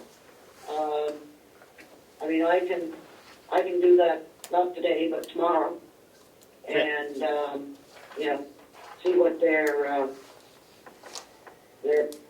ideas are. I personally agree with Representative Marsh that, and I also agree, by the way, with Representative McDonald, but I do think that we need to hold off on this and try to figure out how we're going to support the 68 Hours of Hunger program throughout the county. Thank you. One second. I have a question. One second. Representative McConkey. Thank you, Mr. Chairman. If I understand the motion right now is that to approve $8,000 for end 68 hours of hunger. I also understand there's other conversation on whether we should include the other agency that's working here also. But if the motion is $8,000 for 68 hours of hunger, not having the commissioners here to comment, I will vote no. Representative Cordelli. Hold tight. Representative Cordelli. Would a motion to table be in order? It most certainly would be. I would then move to table the motion on end 68 hours of hunger until we can get more information and talk with the other commissioner about the funding. Thank you. Do we have a second? Yes, Jerry Knurk. Thank you. Call the roll. Second. Can we amend that? Is it possible to amend that motion? Not a tabling motion, no. Can we debate it? Not debatable. Nope, not debatable. Call the roll, please. Representative Marsh. Votes yes. Mr. Chairman, are we going to have any discussion, or? Not on tabling. Okay. Representative DeShays votes no. Representative Bucco. No. Representative Cordelli. Yes. Representative Crawford's absent. Representative Nelson. Yes. Representative Knurk. Yes. Representative Burrows. Yes. Representative McDonald. No. Representative Woodcock. Yes. Representative McConkey. Yes. Representative Umberger. Yes. Representative McAleer. No. Representative Smith. Yes. Representative Avalani. Yes. That's to chair the previous motion, to table the previous motion. Yes. Chairman? What's the vote? Oh, 1, 2, 3, 4, 5, 6, 1 second, 7, Representative 8, Woodcock. 10 to 4. The 10 to 4, Motion the passes. motion is tabled. Yeah. Thank you. Representative Woodcock. Thank you, Mr. Chair. The reason I was trying to second Representative Marsh's tabling request. That's what we're trying to do. But beyond that, when this comes back, would you make sure that we get our explanation one way or another why the commission put 0 in there? I think that request has been heard. Thank you. And can I have a further request? Representative Burrows. Yeah, I mean, I'm still concerned that we don't have complete information, and I'll say, I support this organization, I hope that we fund it, but I'm uncomfortable that we don't have the financial data that we're supposed to have. So I would like to see them come back with a, properly completed application with these numbers in the right place. Chair, would you please repeat the vote? We table this? Yeah. Yes. Okay.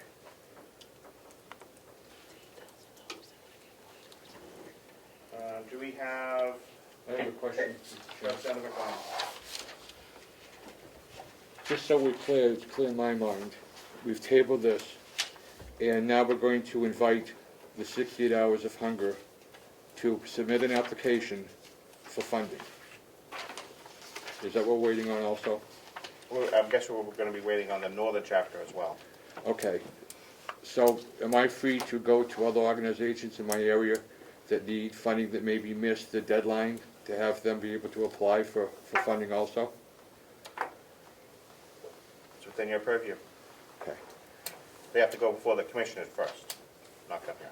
Okay, so the northern chapter hasn't gone before the commissioners yet, so is it fair that they should go to the next meeting? If we have some timeline, I guess it's, I'm just trying to figure out how this is all going to play out. It just will. Okay. All right, thank you. Just will. Okay, thank you. You're very welcome. Mr. Chair, our next Chair, meeting can I is just the 25th. Oh, hold on. Representative Cordelli. Our next meeting is the 25th, Yes, it however. is. Who was that? Mr. McAleer, Chair? Yes, Representative McAleer. Can I just make a comment? It appears to me that these folks did their homework, and I'm all in favor of Northern Carroll County putting their pitch in, but I think we're penalizing these folks and basically be asking them to spread their request of $8,000 over all of Carroll County. I don't think this was the right way to do it. I think we should have looked at their request and their request alone, and in the future, if other folks in the county want to make it, got to do their homework. Made a great presentation, a little long. I think they made their case. Thank you. Thank you. Is starting point here? Yes, good afternoon. Thank you for having us. My name is Deborah Weinstein. I'm the Executive Director of Starting Point, and with me is Rachel Stoddard in that little box that says Starting Point, and she is our Director of Outreach, Prevention, Could you just clarify your name again? I didn't catch it. Sure, it's Deborah Weinstein. Thank you. You're welcome. Thank you. So thank you for having us here today. I'm going to speak very briefly about our services, and I think many of you know, and then I can answer any questions you might have. Thank you. And talk a little bit more about numbers. Basically, we provide 355-day, 24-hour, 7-day-a-week services for all victims, adults, and also a lot of children's services throughout Carroll County. We cover all of Carroll County in person and also virtually. Throughout the COVID, we've been here physically present. We also, so in terms of just our services, a quick overview, we have a shelter for emergency housing. We help people with housing. We emergency shelters for people who are in Carroll County with imminent danger. We help with court advocacy, police calls. We respond to medical from the emergency room. We provide support groups. We provide advocacy. We provide support services to those individuals while they're going through this that they may not be able to get from other organizations. We do also work with all the other organizations in the county. And we have 24-hour, 7-day-a-week, 365 hotlines. And we do utilize volunteers. But actually during COVID, we've had to utilize probably more staff than usual because volunteers are a little reluctant to come physically, and we understand that. So that being said, I just want to answer a question about why are we asking for $25,000 this year. I think I just want to be really, really clear clear about what it is that we want to use the 25,000. And I know that we asked for 30, we would like to just ask for 25, the 5,000 we originally applied for, what we raised through a private grant, for the remaining painting and, prep for our shelter. So that being said, our numbers have exploded. And when we look at the explosion of numbers, not only is it because we're seeing more people, but we're actually providing more services and more costly services with that for longer periods of time. Part of that is due to COVID. The fact that people, the level of lethality of situations has increased during the COVID crisis, has required more people to seek housing and emergency shelter. That being said, we then help them into permanent housing, whether it just be by advocacy or financial support. We also, as you see, we ask for furniture and donations, and we do everything we can to help empower that person to get on their feet with their children. So I just want to compare a couple of numbers that I think are a little telling. So last year, we served, the first quarter of last year, which would be July, August, and September, we served 162 people in bed nights. We had 162 bed nights for last year. This year, the first quarter, which is for us, July, August, September, we had 3,791 bed nights. It far exceeded the capacity of our shelter. And so we had to go to safe houses and to hotels and motels, and we're still doing that. We're still full. We never stopped taking people. We never turned anyone down in COVID. We always provided housing for that. That being said, they also need things like food that they may not be able to access to the food pantry, transportation, emergency medical where they may not have coverage for it. All of those prescriptions, I can just go on and on and on. It has increased our costs. And to answer about fundraising, because it was interesting that somebody brought that up, and I thought it was a very, very good question. So our fundraising this year has lessened about $25,000 in total. And that being said, is not a lot considering we lost, this past May, we lost our $65,000 fundraiser. Notoriously about $65,000 we raised from that. And we lost this May's fundraiser as well. So we've lost it actually for 2 fiscal years, a major fundraiser. We are trying to replace that with virtual events. We can't do Dine to Donate. We have had virtual conference. Grace has done a great job at that. And she can definitely explain more if you have questions about that. But that being said, we're still short. And not only are we short, but our demand for services has increased. So we're doing the very, very best we can. And as I said, we never say no. And another point, so the money that we're asking for the $25,000 is specifically for client services. That might be emergency housing, it might be food, it might be transportation. Nothing on salaries. All of our salaries are paid by state and federal grants. So none of our advocates are paid with any of these monies, if that clarifies the situation.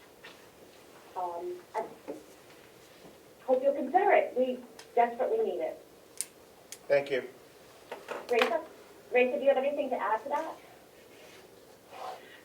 Just that we, as you said, not only are our services the needs going up in numbers, but also in lethality cases. I've been at it for about 12 years as a volunteer and then on staff, and I can tell you it's changing specifically in COVID time, but also the longevity of that need, I predict will go on for quite a long time after we get out of this pandemic because of what we've been through. Thank you. Questions? Do you have any questions? I just have more of a comment. Representative Burrows. Yeah, I just want to say, at the last meeting when we talked about starting point, the commissioners, I think back then said that, correct me if I'm wrong, that they didn't think that starting point should get money because they got town money. And apparently there is not a policy about that because a lot of the other organizations that we're funding today got town money. So that I don't think that should be a criteria for denying starting point money. Thank you. Anyone else? Chairman, I have a question. I noticed on the application, it mentions a request for $30,000. Did I hear the speaker say they were looking for $25,000? Correct. The other $5,000 was for a part of painting our shelter. We raised those monies privately. We don't need them anymore. Thank you. Thank you. Thank you. Chairman? Representative Woodcock. Thank you. Just a quick question. The same thing. Is there any reason, do you have any information why the commissioners recommended zero? From our last discussion that we had at our last meeting was that they get money from the towns, and it seems that it went against their policy. That was what we were told. Thank you, Chair. You're welcome. Chair, I make a motion to approve $30,000 as starting point. I'd like to second. Hold on. We have a motion on the floor from Representative Woodcock for $30,000 for starting point, seconded by Representative Burrows. Any discussion, Representative Cordelli? I think that they indicated today they're only asking for $25,000 at this point. That's my first comment. Yep. Thank you. Representative Deshays? I was just going to say the same thing. Thank you. Representative Knark? Yes, I would like to amend the motion to make it 25,000, so it's in keeping with what they've asked. I would second that and apologize for the error, Mr. Chairman. Thank you. So before we get into all the amendments, could we have those withdrawn? Could we have I the... would do my motion. No. No, I would like the amendments withdrawn so we can fix the first motion, so we're not doing this 3 or 4 times. Representative Kennard. Yes, be glad to do so. Thank you. Thank you. Yes, withdraw motion. Thank you. Representative Bowers, do you withdraw your second? Yes, I do. Thank you. Representative Woodcock. Yes, I withdraw my initial motion. I'd like to replace it with a motion to approve for $25,000 as starting point. Thank you, I Representative second Woodcock. that. Seconded by Representative Burrows. Any further discussion? Thank you for that. Chairman, Could we just? Chairman, I'd like to just say something. Could I see your hand? I don't know who that is. Smith. Representative Smith. Representative Smith? Thank you, Representative Smith. Yes, so I'm a selectman in the town of Ossipee. We give them $6,700 a year. And my understanding through our interview process is they provide a vital service within the county that nobody else does. And I know our police department relies on them heavily for the services that they provide. So I do think it's a needed service within the county. Thank you, Representative Smith. Representative Kennard. Is he muted? Sorry. Yeah, thank you for these hand signals. Can you hear me now? Okay. I would like to speak in favor of this as well. Our daughter-in-law works at Starting Point, and I have watched her taking phone calls nights and weekends from people who need an intervention when she's carrying the hot potato. And it is a real labor of love there. No offense to them, but they are not paid massively for their work. They work very hard for modest pay. And it is a very important organization, as Representative Smith just pointed out. And so I clearly support this, and I do not agree with the commissioners with zeroing it out. Thank you. Representative Cordelli. Thank you. Thank you. I think that this illustrates my previous comment that maybe jointly we need to sit down and discuss a policy on nonprofit agencies within the county that we provide funding to. There seems to be a lot of confusion. I do value the work that Starting Point does. I know someone whose husband tried to kill her this year, and she then tried to commit suicide. And Starting Point was instrumental in working with her, so I do respect the work they do.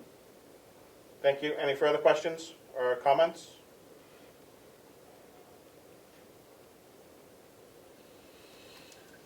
Thank you. Clerk, call the vote. Should we get Representative McDonald? Or no? If you'd like to come back in. Do you want me to get up and ask him? Is that a little wrong? Do you want to get him? Yeah. Just, okay, thank you. I'll call in now still. Yep. Yeah. Call the roll. Representative Marsh, Yes. Representative DeShays, yes. Representative Bucco, Yes. Representative Cordelli, Yes. Representative Crawford is absent. Representative Nelson, Yes. Representative Knark, Yes. Representative Burrows, Yes. Representative Woodcock, Yes. Representative McConkey, Yes. Representative Umberger, She left. oh, she left? Yep. I didn't realize. Representative McAleer, Yes. Representative Smith, Yes. Representative Avalani, Yes. and are we going to wait for Representative McDonald? We can. It's not in the room. He's not in the room, so no. We'll move on. All right. And that's passes unanimously, 12-0. Thank you. Thank you all very, very much. You're welcome. Seeing that we have no further regional appropriations, we will put Whitehorse RSVP, Carroll County Conservation District, and the N48, 68 hours of hunger on our next meeting for the 25th.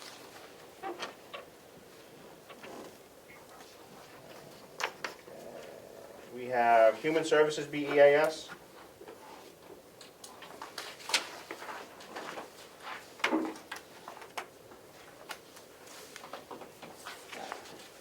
Representative Cordelli. I'll move that we approve the Commissioner's recommendation for BEAS of whatever the number is.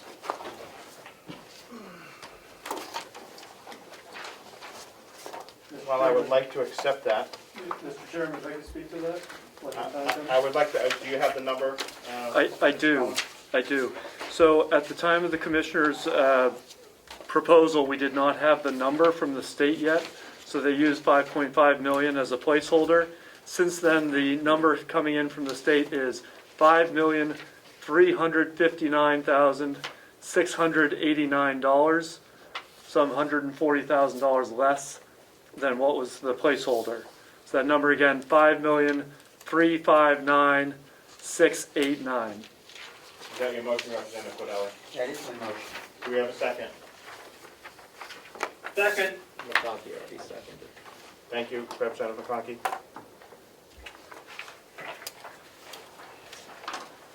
Any questions, discussion?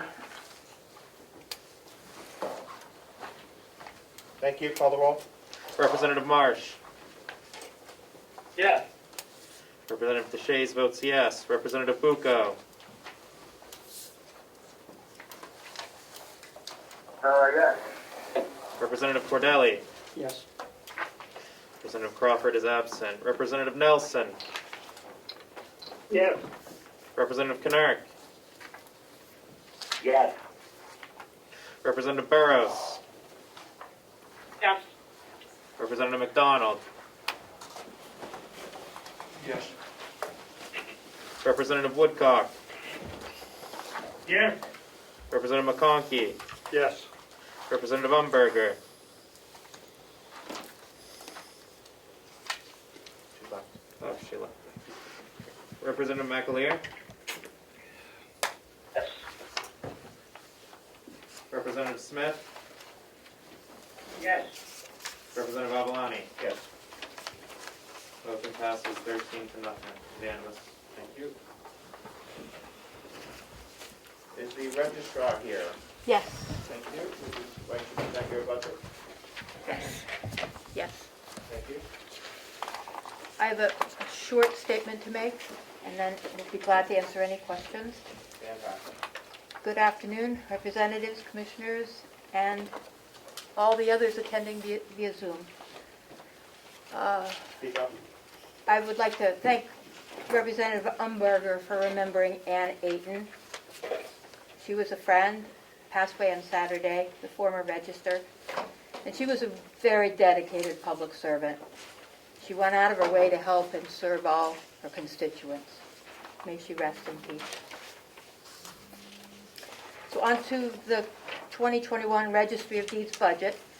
The request submitted is very similar to the 2020 request. Expenditures this past year were all within the budget except for the cost of the extra week of pay throughout the county, the 53rd week, which was caused by the last payday being a holiday, so they had to move forward a week. So, differences from last year. The 005 line, salary, for the past 6 years, as I've been registered, the number of staff have declined. We've modernized the land records management system. We've improved efficiencies. And the 2 latest staff members to come on board are now well-trained and invaluable members of the team. The 2021 budget includes an increase in the salary lines for Deeds staff. The two salary staff studies have been completed. One in 2019 that I did by surveying all the counties in the state, and another by our HR director this past year. Both showed current salaries are below average, and the proposed salary line will attempt to bring the staff closer to the average compensation for their labors. I believe we need to optimize the staff that we have on hand rather than bring in low-paid staff, which we have to spend time training. The next difference is the 024 line, which is contracted equipment and services. The increase in volume we've experienced this year, which I believe you've all heard about, has resulted in increased and projected costs for next year. In particular, the number, our budget is based on the docket count, how many dockets we record. And this past year, I budgeted for 25% extra from the prior year, and we were at 22% extra from the prior year. Now, when I prepared this budget in August, I guessed on volume. I knew we were doing well, but I didn't project enough. I projected for 13% increase, but I believe that the volume number should be back to the 25% increase. So I'm asking you to increase this line by an additional $8,000, which would allow for another banner year of 20 to 25% increase. I don't believe this COVID real estate boom is going to end anytime soon, and I believe once it does end, we're going to have a climate change boom. The real estate people are finding that it's nice to live here, and I would rather have the budget projecting a 20 to 25% increase than come short and not have the funds to pay for the docket count price. Remember, the cost of recording comes back to us on income earned. Our revenue this year was 22% over last year. The other difference is line 029, other fees and services. I understand this line item will be discussed later. It was $10,000 for a bond attorney, but for now, I think the idea is to pass on that line. We're going to be discussing it at a different place in the budget. The next is 035, deed books. I purchased the binders for the deeds every 2 to 4 years. It was last purchased in 2018. We're almost out, so I need to spend a significant amount of money to buy some deed book covers. 039, archival maintenance. I understand that this line item will be discussed later as well as with the prior line item, so I'll pass on that for now. 068, cell phone. This is increased for our 2 remote workers. They use their phone constantly during the day to communicate with the staff here in the office. Item 097, this is increased a little bit. We didn't spend anything that was in the budget last year in this line item because we used the money for buying the equipment to remotely work. So it's the same items that were purchased which were not purchased but were in the budget for last year, plus one plan cabinet, which we purchase one every 5 to 7 years, and we're due a new plan cabinet. So that's the expenditure part. The revenue part, I don't know if you want to talk about now, but it's a pretty simple calculation. Take the first 9 months of the year, you divide that by 9, you get a 1 month average for the first 9 months, and then you multiply it by 12. So for all but 3 line items, which are ones that don't change depending on the market, that's where I come up with the revenue lines, and it's a typical revenue calculation that other Registry of Deeds offices in the state use. I have one concern about the budget, 2 concerns. One that's a real concern. There's no amount for a payout of earned time. So if anybody leaves in my office, their earned time will not be funded from my budget, but will have to come from someplace else, which I hope you all will talk about in some other place in the budget. And the other concern is archival restoration, which we're in year 6. I believe we have widespread support of all the efforts we've been putting into this, and I believe this will be discussed in the capital expenditures later on. So I hope that I can look forward to sustained commitment in preserving our records. Representative McConkey. Thank you, Mr. Chairman. Madam Registrar, thank you. You run a great ship. You have great people working for you. I have a couple questions, if you'll indulge me. First being, you were strong to move to permitting our records to be online. And I think that's very successful, and we're in line with the other counties. And a number of vendors, including myself, pay for an annual fee to have that. Has that number grown, or can you share with me what that number is? Well, I can share you what the revenue from it is. And the annual fee, anybody can access the records. The annual fee is only for those people who want to actually print records. So you don't need it if you don't want to print. Yeah, no, I understand the process. Okay. I'm just wondering, from your initial startup, if you have some idea of what it was and what it is now. Yes. Several, couple, 3 years later, is it? A couple years? It is, quite a few years later. Ooh, do I have past year's records? I have in the budget for this year $25,000 for that projected income. Year to date this year was $27,240. There aren't a whole lot of new outfits that are businesses that would come in and increase this revenue too much. It's the realtors, the assessors, the lawyers, the attorneys, people who use the record all the time that want to be able to print the records that get it. So I think this is pretty stable.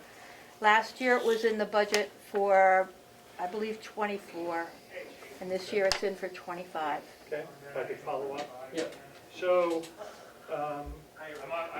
COVID notwithstanding, foot traffic walking into your office is substantially less, I would guess, over the year previous. As long as the internet's working. Yep. And so I guess my next question goes to numbers of employees and salaries. Okay. So can you address why, if we have less foot traffic coming in, why, and I'm not saying a thing against your staff, they are extraordinary. Mm-hmm. But my question is we're looking at other departments. Mm-hmm. When we automate, for the most part, whether it's Walmart or anyone else, there's a loss in that loss is in the number of employees. Can you explain to me, have your number of employees stayed the same? And overall, where do you see your staffing? You're proposing staffing to be the same. it would seem to me at some point, whether someone retires or something happens, an attrition there, that, are you planning on replacing all and staying at 100% staff?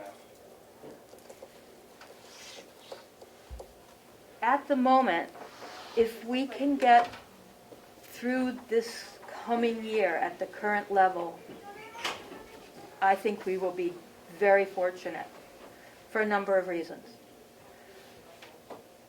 The first reason is our volume of work is up by 21%. The second reason is that we have 2 people every day working remotely. It's not easy to do the work of the office when you have 2 people out and 3 people in. It takes a lot of time. We don't get any projects done. We are spending a lot of time trying to make sure that we all know who's doing what, because the way the office works is everybody knows everybody else's job. They know their own job, and they know everybody else's job. And so we rotate through all the jobs so that if any one person is gone, the other person can pick up the slack. And I don't think I debated whether to hire more people on in this budget, and I did not. But if we go another 20 to 25% increase next year, that's what I think we're looking at. Now, as to the number of staff, I've cut the staff since I came on board. We lost one to the business office not too long ago, and we did not replace her. So I think right now we're at a peak use of our current staff. If we stop with the remote, which I'm hopeful that we might be able to this summer, when the summer flux of people come back, the seasonal people who come in the door and ask for all our attention, we're going to be stretched pretty thin. If 2 are out remote, when that happens, I don't know what we're going to do. I may be back asking you if I can hire on somebody to help with that. But it's a little tenuous. When somebody's out over the holidays, this holiday season was very difficult. You add in the remote working, it was really difficult. But we've maintained. I see that this projection here, as long as we keep the people that are trained on board, will work for the next year. Representative McConkey. And finally, so I think a lesson that I have learned over the COVID to date is that people have been in this process for so long, staying put, having to communicate by internet, having to communicate by phone. I think people are going to be extremely accustomed to continuing on and asking questions in that way, or being referred to ask questions in that way. So I would just like you to think going forward how you can automate some of that process.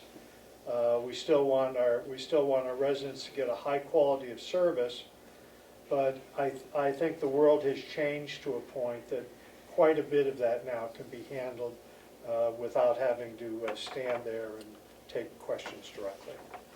Would you believe? Thank you. Representative Cordelli. Thank you, Mr. Chairman. Thank you, and thank you for the work of your office. A few questions. One is staffing. You mentioned increases in salary and so forth. In past few years, for each department, we have received a list of staff on their positions and their salary prior year and proposed year. Do you have any idea if that is possible? Maybe I don't know, the CFO.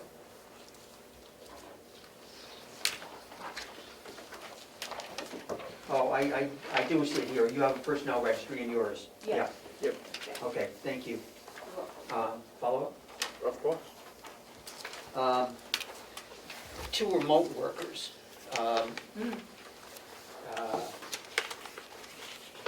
I know situation in other businesses, and even in schools, it's an issue as to the work and the productivity of people working remotely.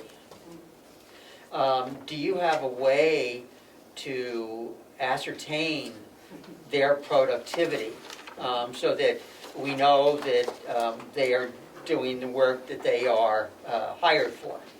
Would you like the short answer or the long one? Short's fine. Yes. Okay. Yes. Do you have a medium length answer? Cell phones. They're on them all day long with us. Okay. And they're electronically recording all day long. Okay. So I can see their work. Okay, so you can Their see, computers are working when nobody's sitting in the chair. You can see their activity. Oh, yeah. Okay, and the transactions that they are performing. Yes. So that sounds like a reasonable way to monitor other remote workers' activity and productivity. I'm not sure about that. Our office is a little different because they have to clue into the machinery in our office because we don't want that data to go out into the cloud. Mm-hmm. So in our office, that's the way it has to work, yes. Mm-hmm. Another follow-up? Yes, if I could. New equipment you mentioned was the same requested as in 2020. I think that's the line you were talking about. With the exception of one item. Okay. Okay, so that's what I see. Briefly, what was that new equipment that you were looking for last year? Last year, it was the kip glass, the surge protector, the postal scale, the shredder, and I don't know if we're going to need all these things, but I like to keep it in there because if we need it, we need it. The hole punch machine, our maintenance, Bob Murray, was able to take care of that for me this week. So we don't have to do that one. Let me get my numbers out. It's the plan cabinet is expensive. That's Okay. the one. In the past, we have also received, for those departments who are requesting new equipment, we've received from them what that equipment is. And that would be helpful for myself, if not anyone else. Right here. Behind the personnel. It looks like this. Ah, thank you. You're welcome, Representative. It's like you want You to go want through the rest of the book? No, maybe show things I'm missing in the rest of the book.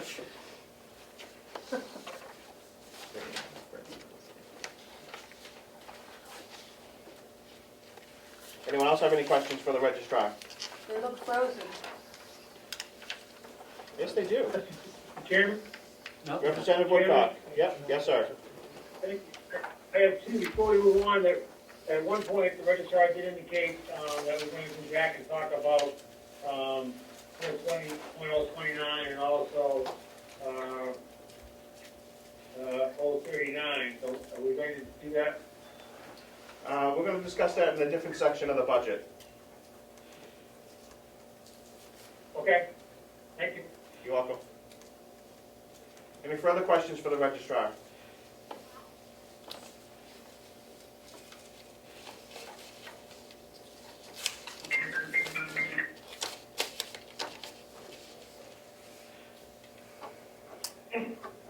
Any further discussion? Do we have a motion? Representative Cordelli? You're looking for a motion on items within their budget? I am. Okay, thank you. In that case, I would like to offer a motion. Thank you, Representative Cordelli. I would like to move the archival records and maintenance proposed amount of $600,000 to capital expenditures. This amount was something that we had discussed in our archival restoration project subcommittee, or name there, somewhat similar to that. And we discussed the possibility of including an amount in the operating budget, but also in possibility of a bond for the restoration project. And I think that there are discussions going on in regard to other bonds that might be refinanced. And so I think we can have a better idea of the amount for the archival records project when we know more about possible savings in other areas. And moving it to the capital expenditures at this point might allow us to proceed with their budget. Thank you. Do you have a number you'd like to put that towards? Yeah.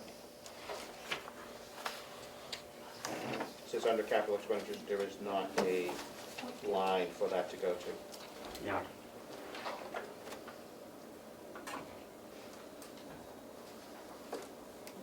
Does CFO Colin have a recommendation for that?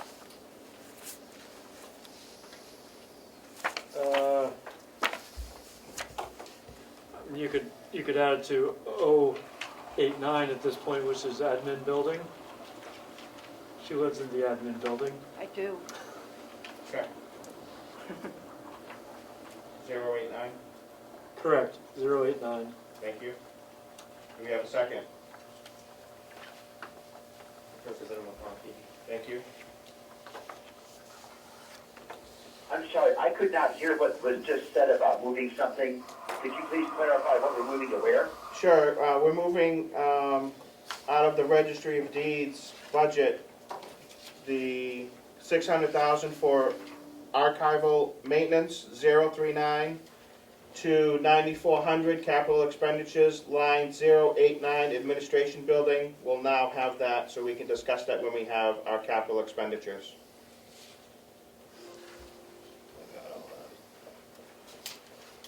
It was the 089 that threw me. Thank you very much. You're welcome, Representative Pinard. Any further discussion? Representative Cordelli? Yes, I would like to move that we reduce the education and conference. We have your motion on the floor to move that Oh, I'm first. sorry. Yes, we do, don't we? Yes, we do. Any further discussion on moving that to capital improvements? Seeing none, clerk call the roll. Representative Marsh. Yes. Representative DeShays votes yes. Representative Bucco. Yes. Representative Cordelli. Yes. Representative Nelson. Yes. Representative Knurk. Yes. Representative Burrows. Yes. Representative McDonald. Yes. Representative Woodcock. Yes. Representative McConkey. Yes. Representative McAleer. Yes. Representative Smith. He might have had to leave. He has Selectmen. selectmen. Okay. Representative Avalani. Yes. Unanimous, 12-0 with 3 absent.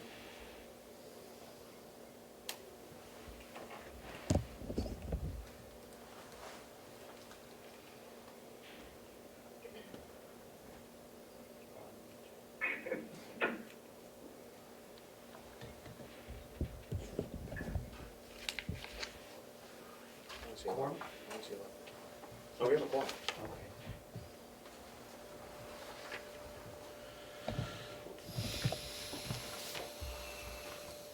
Mr. Chairman, Yes. I'm here. I got bumped off the meeting. Nope. Okay, my apologies, Representative Smith. Did you follow our motion? Yes, I vote yes. Thank you. All right, 13-0. Only 2 absent. Thank you.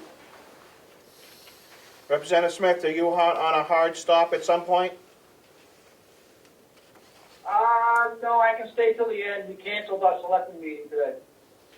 Outstanding, thank you. All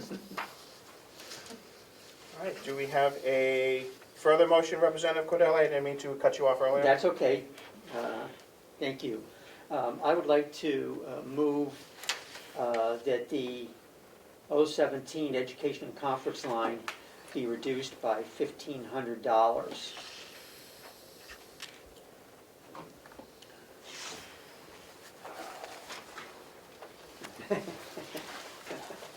Was that a question to the registrar, or you would like to make that motion? I would like to make that motion. Okay, do we have a second? Representative McConkey. Discussion. Representative Cordelli. Yes, if I might. I think this brings us closer to the amount spent in 2019. I think it is imperative that reductions be made in the budget. We cannot impose a 14% tax increase on our taxpayers, and this proposed budget is over $3 million higher than the actual spending that has been estimated is over $3 million more than was spent in 2019. So I think I am looking for places in all the hidden corners of the budget where we can make reductions. Thank you. Could you repeat your motion again? Representative Marsh. Yes, I would like to ask a question. Of course. Two. Yes, I would like the registrar, being as this is one of the few true money-making departments of the county, to comment as to whether reducing her educational expenses would have an impact on her department's ability to generate revenue for the county. Thank you. In the long term. Thank you, Representative Marsh. It certainly would. We have already reduced that spending by 100% in the year 2020 because we have not spent a penny this year, last year. We couldn't because of COVID. I have two staffers that have not served for many years. They've served for 3 to 4 years, and they have not had the opportunity to go out into the big world to these conferences and learn with their colleagues. The staff at the registry need to be part attorney, part CFO. They need to be able to do the math. We had almost $14 million go through our office this year. They need to be educated, and you need to know how to use Excel in and out and Word. They need to know the law behind recording the documents, the national document standards and the county document standards. I could go on forever, but they come in and they don't know this. They learn it by getting educated, by me and by their fellow workers, and by these conferences and education. I believe it's critical to have people well educated, and besides knowing all those details, usually you get people that either know words or math.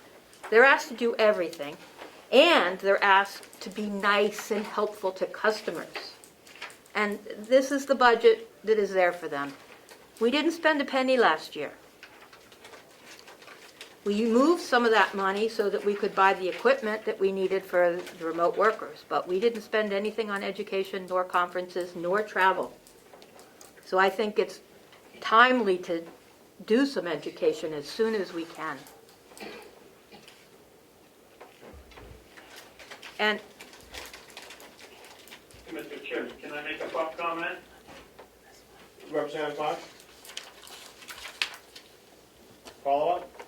Yes, I appreciate thank you. I appreciate the input from the registrar, and I would like to say for the record that I agree entirely with Representative Cordelli. We need to be finding places to cut back the budget, and I would like to see it go back to 2019 level if possible. However, I'm not sure that this line is going to make a material impact on the budget, and I am concerned that if we compromise the education of some of the staff, that we may end up having to hire more staff and end up costing ourselves more money in the process. So I don't believe I can support this motion. So thank you. Thank you. Any further discussion? I have a question for the registrar. Sure. The education and conferences, seeing as what we're going through, will a lot of those be online? And if there is there a reduced fee for those education and conferences if they're done by Zoom instead of in person? To tell you the truth, I'm not sure at this point in time. The technology conference that we go to every spring, but we didn't go to this past year, I don't know what they're doing with that. If it is online, it won't cost us a penny. The New Hampshire Association of Conferences, I don't know what the plan is for that in the fall, but I imagine it might be in person. The tax collectors training, we do that in-house. We get them all here. I hope that we can do that in-house in the fall. Cybersecurity training, that is very expensive. It is online. It can be in person as well. I've gone down to Boston for some of the training on that. You know, we have records here that are stored on site in our servers that are vulnerable, just like the federal government's vulnerable to these threats. And it's very important for all of us to be aware of what threats there might be and how we can prevent them, even as simple as phishing. You know, somebody did get into the county website, and my email is used as a target for all the attorneys and the realtors, and they get these things that they think are from me, and they're not from me. So this is what the education part, the cybersecurity really is the biggest part. Plus we have, it's just important. It's both in person and online. $3,000 isn't a lot.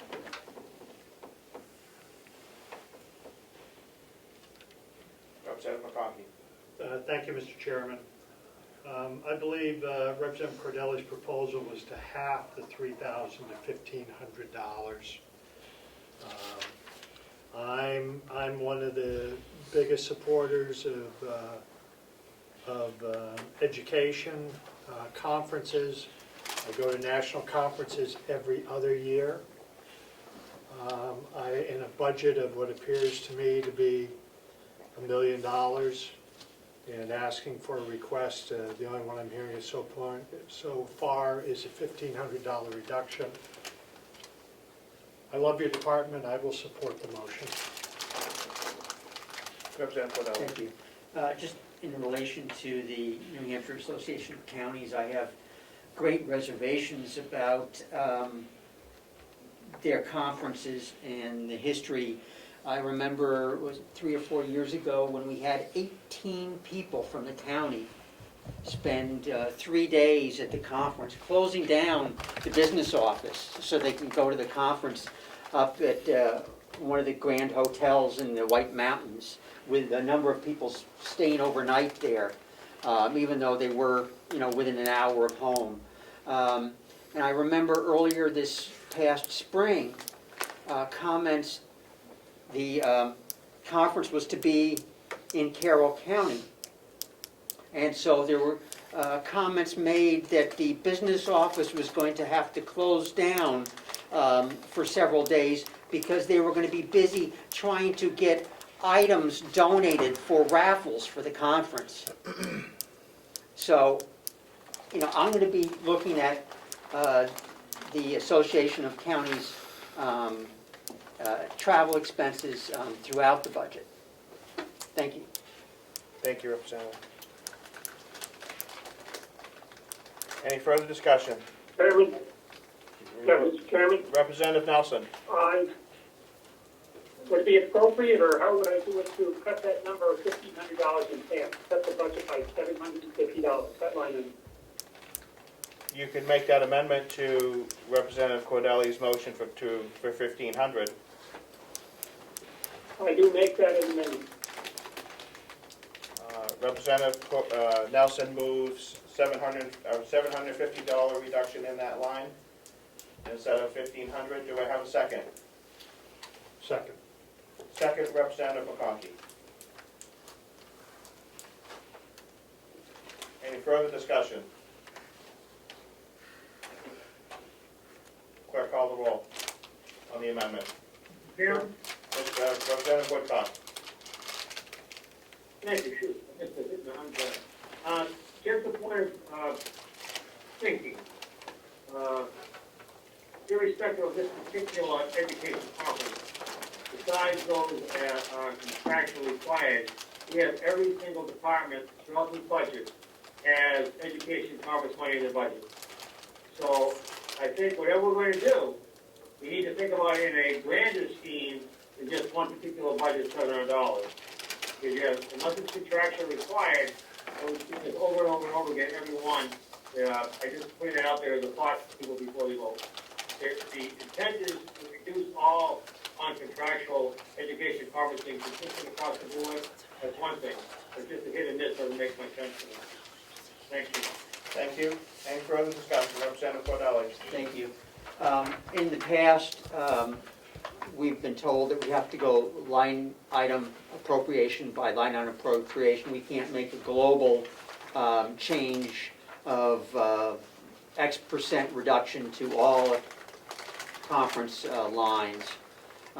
So that was the reason I was starting with our first department. Thank you, Representative Cordelli. Any further discussion on the amendment? Clerk, call the roll. Representative Marsh. Yes. Representative Shays votes yes. Vote. Keep going. Okay, Representative Bucco. No. Representative Cordelli. No. Representative Nelson. Yes. Representative Knark. Yes. Representative Burrows. No. Representative McDonald. No.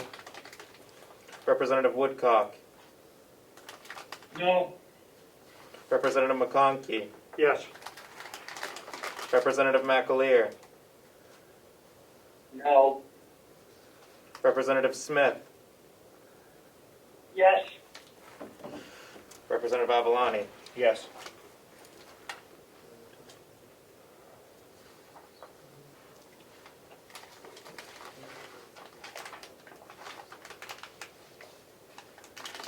The motion passes 7-6 with 2 absent. Thank you. Any further discussion? The new motion will be $750 reduction in the education conferences line per the amendment. Clerk, call the roll. Representative Marsh. What? Yes. Wait a minute. What's this motion? It's the underlying motion, Representative Bucco. You voted on the amendment. What is the amount? $750 per the amendment. Hold on.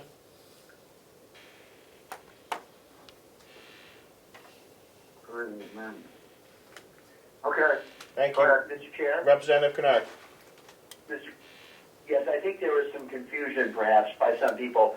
They thought they were voting for a 750 decrease. What we were voting for was an amendment which decreased the amount of the decrease to 750, which is why I chose to vote for that, to lessen the amount of decrease, though I do plan to still vote no on this to say make it no decrease. So I think some people may not have known what they were voting for on that amendment, so they should have to speak for themselves if they were confused. Correct. The initial motion was for $1,500. The amendment changed it to $750, which was half of the initial motion. So we still have $750 on the floor per the amendment on the main motion. So, question, Mr. Chairman. Representative Woodcock. Thank you. So the net effect dollar-wise, what will be remaining in the budget, this account? There will be a $750 reduction from 30/20. $3,020. Thank you, Mr. Chairman. You're welcome. 2,270. The new number will be $2,270. Can I ask a register question? Discussion, sure. Is that enough for you to operate on regarding this line item, being able to do education services? We'll get by. Would it be difficult? Follow up? Yeah, could I have a follow-up? Sure. Would it be difficult, would it put too much strain upon your department in being able to educate so they can provide their service to the public? My answer would depend on when COVID eliminates the need that we can't get out and be educated. To be educated in person is much greater benefit than to be educated on Zoom, although Zoom does help. We will get by. It's not going to shut us down. I don't know, I'm just wondering. One of your expertise on that. I am very worried about cybersecurity. I'm very worried about it, and we need to do more on that level. All other kinds of education as well, but that's the biggest concern that I feel. Thank you. Any further discussion? Call the roll. Representative Marsh. Yes. Representative DeShays votes no. Representative Bucco. No. Representative Cordelli. Yes. Representative Nelson.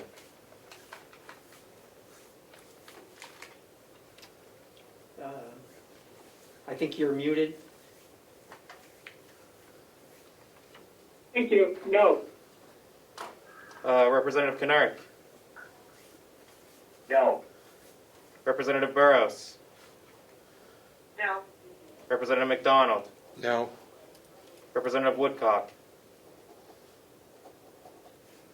No. Representative McConkey. Yes. Representative McAleer. No.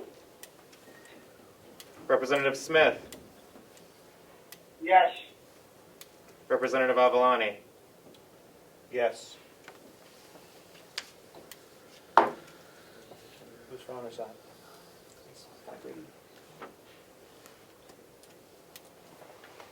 The motion fails 8-5.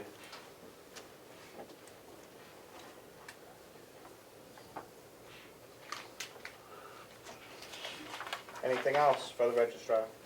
Registrar? Can I speak? Yes.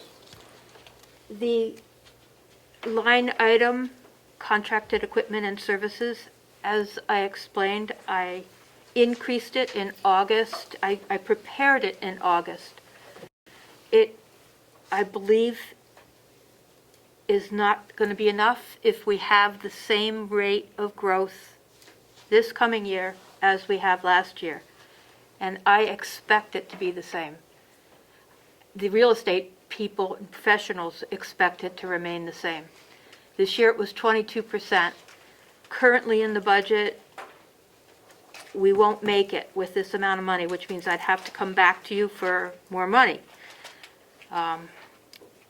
So I don't believe a volume of 19,000 documents will make it. I believe if you added $8,000 to that line item, we would then have a 25% margin of growth for docket count and be fine. And that other fees and services, $10,000, could either go towards legal expenses for the capital expenditure or could go towards this line item, contracted equipment. I don't need it in there if we're not going to, if you're going to go for bonding or not, that would be associated with the expenditure coming out of the capital equipment, I would think.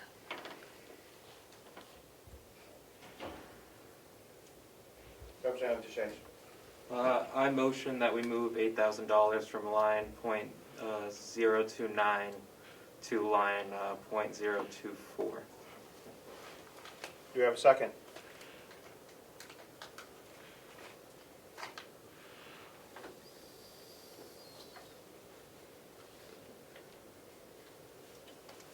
Motion fails for lack of a second, or did everybody not hear that on Zoom? They did appear frozen on I Zoom. think they just froze. Yeah, I think they're looking at what I just motioned.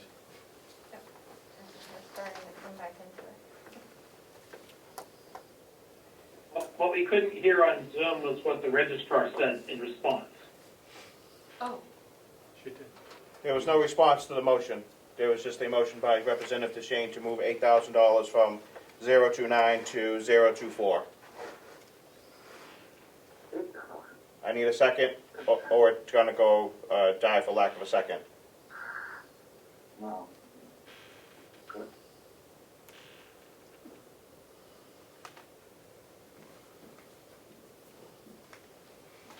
Motion fails for lack of a second. Mr. Chair, Representative Woodcock. thank you. Did I understand in the registrar's narrative a minute ago that she was moving the 029 money out because it was not necessary in there now and wanted to move it to 24? So since it's not being moved to 24 and there has no need for that money, I would move that we reduce that line to $1. That was my motion. Motion is to remove that money from the 029 line and leave $1. Do we have a second? Second. Second, Representative Cordelli. Motion that, Woodcock? Yep. Any discussion?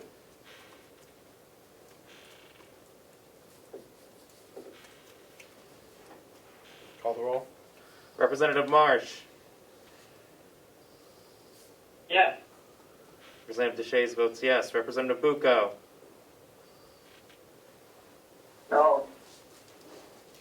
Representative Cordelli. Yes. Representative Nelson. Yes. Representative Knark. Yes. Representative Burrows. Yes. Representative McDonald. Yes. Representative Woodcock. Yes. Representative McConkey. Yes. Representative McAleer. Yes. Representative Smith. Yes. Representative Avalani. Yes. Motion passes 12-1. Registrar. Thank you. Currently, in contracted and equipment, the volume of 19,000 is an increase of 13% over this year.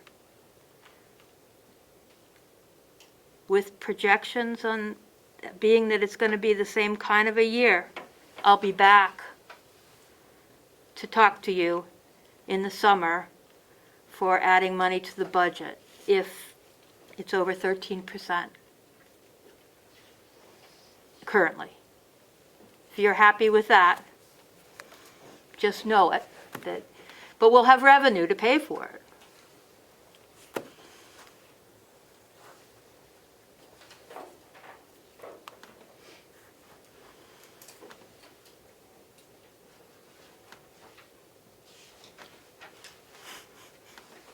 Seeing no, Representative McConkey. Mr. Chairman, may I ask a question?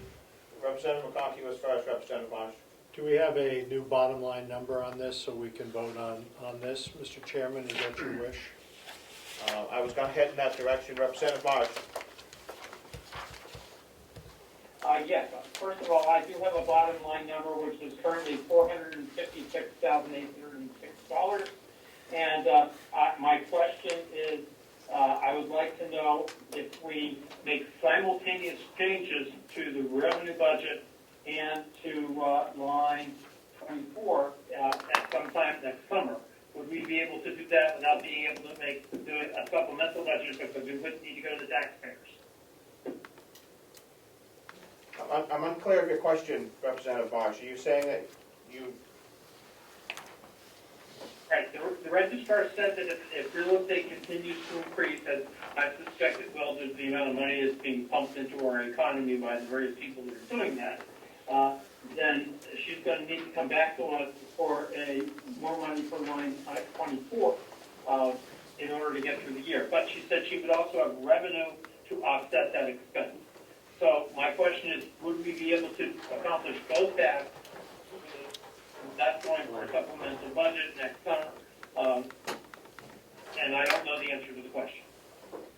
thank you. My guess is they would come before us for a transfer first before a supplemental budget. There's no money left to transfer. You just took the 10,000 out. This budget's mean. I'm sure they could find it in other areas as well. Oh, from a different office? Yes. Okay? In that case, I'll move the bottom line figure of 456,806. Thank you. Hold on. Could we just make sure that number's verified by the CFO, Representative Marsh? It's fine with me. Thank you. I have not been keeping track of the amendments today. I'm sorry. I So need to do that in the future. 456,806 is what I come to. I as well. Okay, Representative Marsh moves 456,806 as the bottom line figure. Do we have a second? Second. Second, Representative Cordelli. Any further discussion? Just a question, Mr. Chair. So just to be sure, that, Representative Marsh, that figure includes the $600,000 transfer and the $999,000 reduction? Yes. Thank you. I subtracted $600,000, $10,000, and added $1. Perfect. So Thank you. 456,806? Yep. That's what I thought.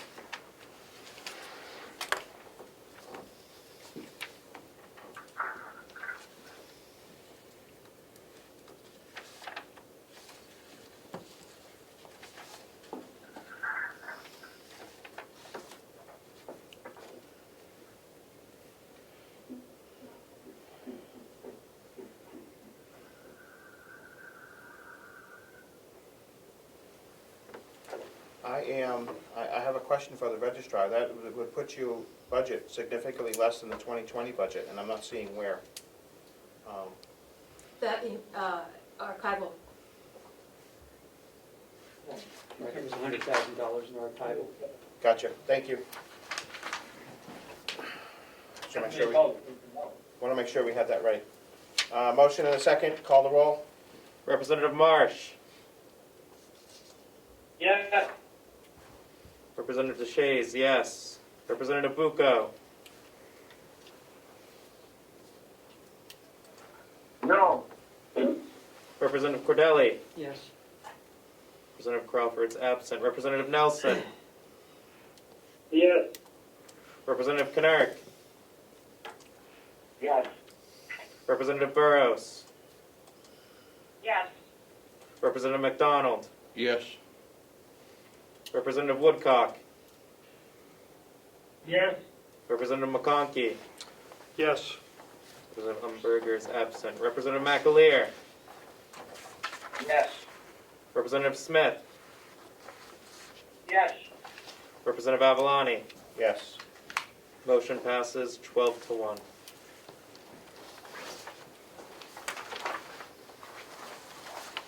Thank you, everyone. Thank you to the registrar for your answers and your time today. Thank you. Thank you all. Human Resources, you are next.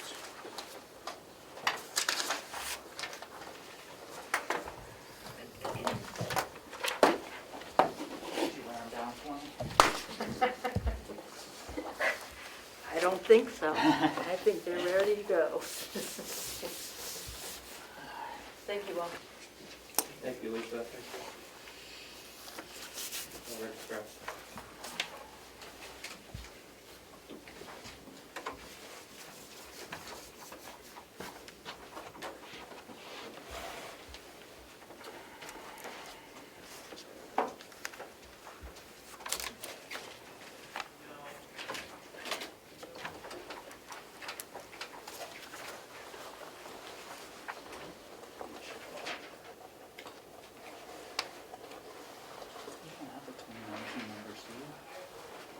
Whenever you are ready.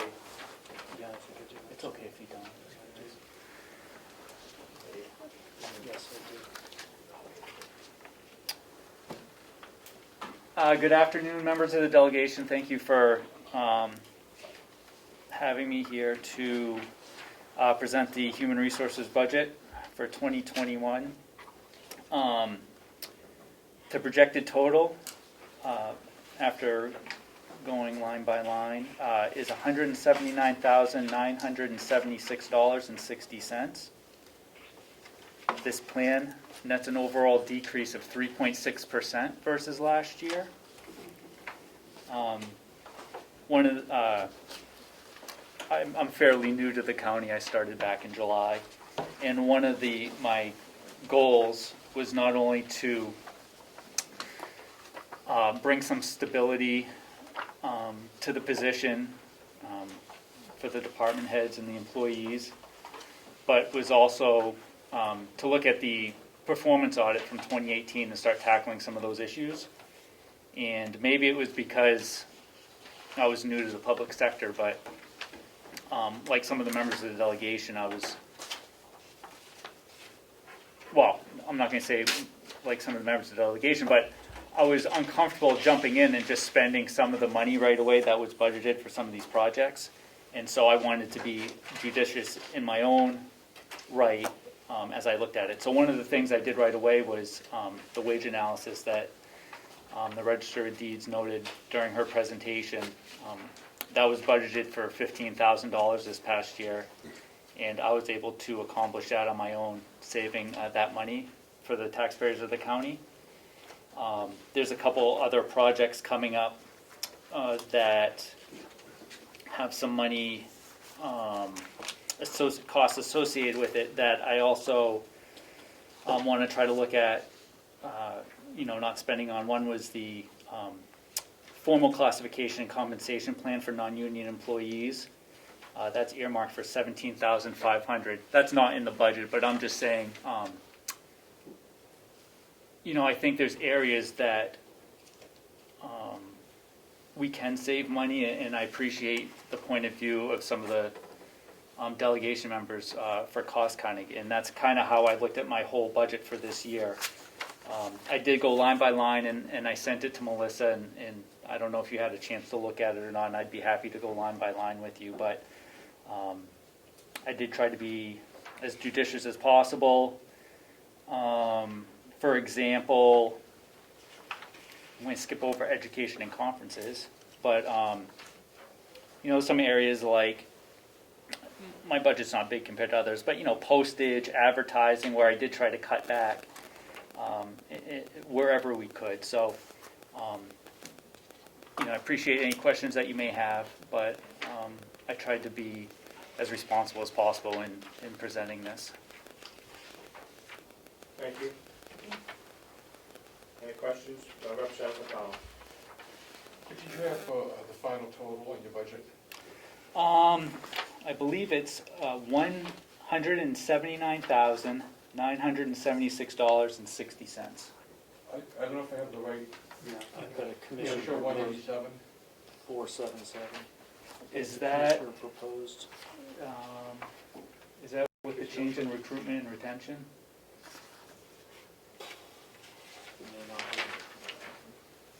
Dr. Ross. Oh, I'm sorry. That's okay. Line item 027. Yep. I proposed $10,000 for that, and the commissioners approved $5,000. So that may have been the change, the discrepancy. Be a little bit more than that.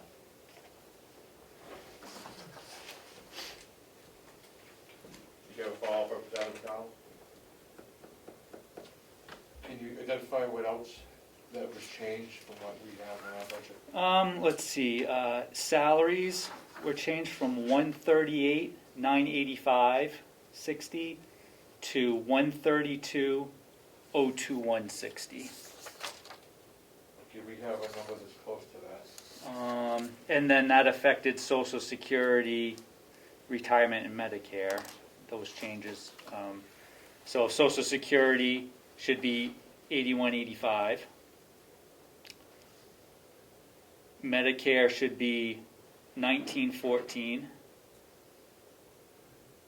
And what was the other one I said? Retirement, 013, I think should be at 16,655.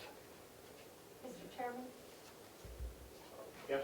can I just have clarification of the total bottom line that the delegation is looking at? Is it 187,477? That's what we have. That's what we have. That's what you should have, and that's what the commissioners approved and was publicly available. Okay, thank you. You're Can I welcome. see a copy of that? Yeah. Yes, I have the copy. Sorry, I apologize for the. That's okay. We just want to make sure we have our numbers correct.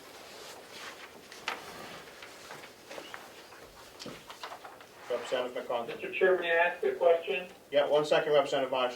Representative McConkey. Thank you, Mr. Chairman. It's nice to have you on board. I want to be first, I haven't met you. Thank so you, Representative it's McConkey. very glad to have you. Can you just tell me, I understand recruitment, tell me what retention, what is retention? So retention would, a lot of it would have to do with employee engagement activities. There wasn't an area in the budget to just basics, maybe a lot of it has been happening at the nursing home this year with COVID, as far as like different celebrations or different activities, that sort of thing. Engagement activities could also include just recognition ceremonies, employees of the month, awards, that type of thing. I'm in favor. I just wanted to know what it was. Yep. Thank you. Thank you, Representative Marsh. I guess my question is related to that, and again, I do appreciate having a functional HR department. My question is $5,000 per line 027 recruitment and retention, in the opinion of the HR director, sufficient? Well, I appreciate any amount that's, delegated to me to utilize. Another area that I wanted to build up as far as recruitment is concerned is, we need, in a non-COVID world, I don't have any supplies for job fairs or that type of recruitment activity. So I would like to start, whether it's displays and that sort of thing, the costs associated with going out. And quite honestly, in my experience, job fairs aren't that useful in actual hiring, but they are useful in getting your name out there, being visible in the community. People know that you're there, that you are an employer. And so, having that sort of materials is something that I'd like to build up. Even mailers, occasional mailers if we're having a hard time, knock on wood, we've been really lucky with nurses, but just materials like that I would like to start building up. Thank you. Any further questions? Thank you. Follow, Mr. Chair. Hold on. Follow-up, Representative Marsh.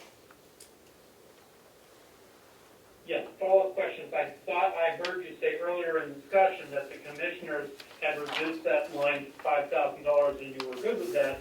So could you please correct me if I misheard? Is $5,000 sufficient for funding of that line? I would, yes, yes. Thank you. Further follow-up, Representative Marsh? Thank you.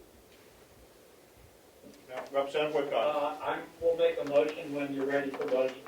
Thank you. Done with this. Thank you. Representative Woodcock. Thank you. Three questions I made, Mr. Chair. The first one, so on the budget printout I'm looking at, I hear people talking about 5,000, but it says 10,000 in the document I received, coming from the commission.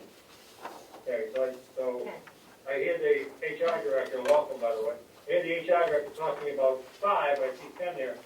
So my question is, one, in terms of HR, Mr. Director, do your expenses include all the county in terms of nursing home, police, sheriffs, or is it just, or those separate? In terms of recruitment, advertising, retention, criminal record checks, all those pieces? Those all fall under my my budget. Okay, thank you. That answers my question, Mr. Chair, thank you. I thought you had 3 questions, Representative Woodcock.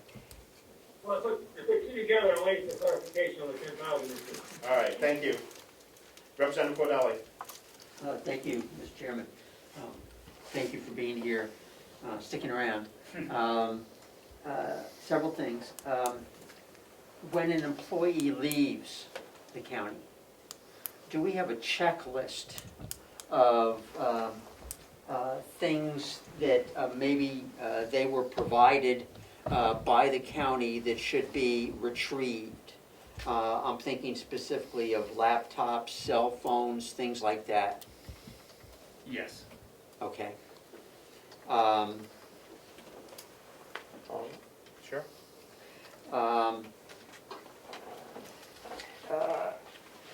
Policies. I believe, listening to some of the commissioners' meetings, there's been some work done on policies. Are those policies available to employees electronically? How does a new employee know what the policies are? Yep, the employee handbook and yes and no. The employee handbook and a list of general policies are available electronically on the county website. In the county office, we have the whole book of every single policy, but the important ones are available online. And this will be fairly new. I'll do it for the people that are hired within the admin building. They'll be provided a hard copy of those as well. Sure. Would that include policy related to sexual harassment? And have you or will you be looking at updating that policy? The harassment policy, I believe, is actually in the handbook, but I'm going to double check just. Thank so I you. wasn't prepared for that question, but yes, absolutely. I just bring that up because it has been an issue. Thank you. Anything else? If I could, the cell phones, do you track cell phones, or whose responsibility is that, do you know? I don't track cell phones. Okay. Thank you. Representative McConkey. Thank you, Mr. Chairman. Mr. Director, did I understand the beginning you saying that your budget is reduced by somewhere near 3% over last year's proposal? Yeah, I was under the, so I have a different number. I think the proposed budget that you have in front of you, so my budget had $5,000 already for the recruitment and retention as opposed to the 10. So at the $180,000, it was 3.6% less, correct? And if I could, Mr. Chairman. Of course. So, in today's light of people trying to stay in budget and you coming in an area that we've had a lot of loss in this county over the years, and it seems to me that we're getting stability here, and it cannot be understated one moment about during the COVID and what this campus has done to not only protect the people of the nursing home, but internally the staff and people. I can see that the commissioners thought a place to spend money in good measure was increasing that from 5 to 10. And I would like to agree with the commissioners, and I will not support a motion if it comes later to reduce that by 5,000, because I think with a little creativity, a little money can go an awful long ways. Thank you.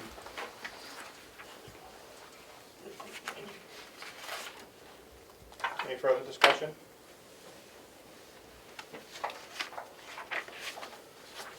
So, we have two different numbers. We have 187,477 on our sheets, and the HR director has proposed 179,976.60. So we need to rectify where that change is before we move further, if there's going to be a motion to accept, just to make sure that all the lines are corresponding.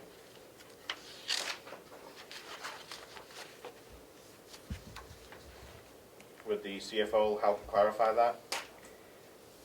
One moment, please.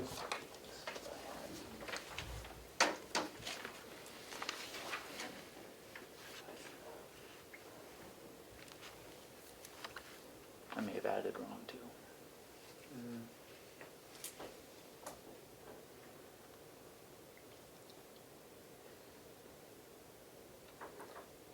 Mr. Chairman, I'd really need to go and check some minutes just to double check. I know that right before adoption of the budget, the commissioners made a couple of changes, including that 10,000 to 5,000 line. I believe what you have, the commissioners proposed, is the correct one that was passed. I can't be certain without going back and checking the minutes.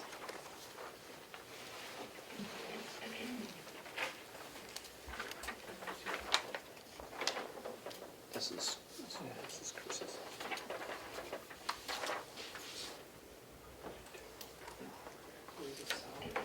Representative McConkey. I move 187477. Do we have a for the second? HR. Do we have a second for that motion?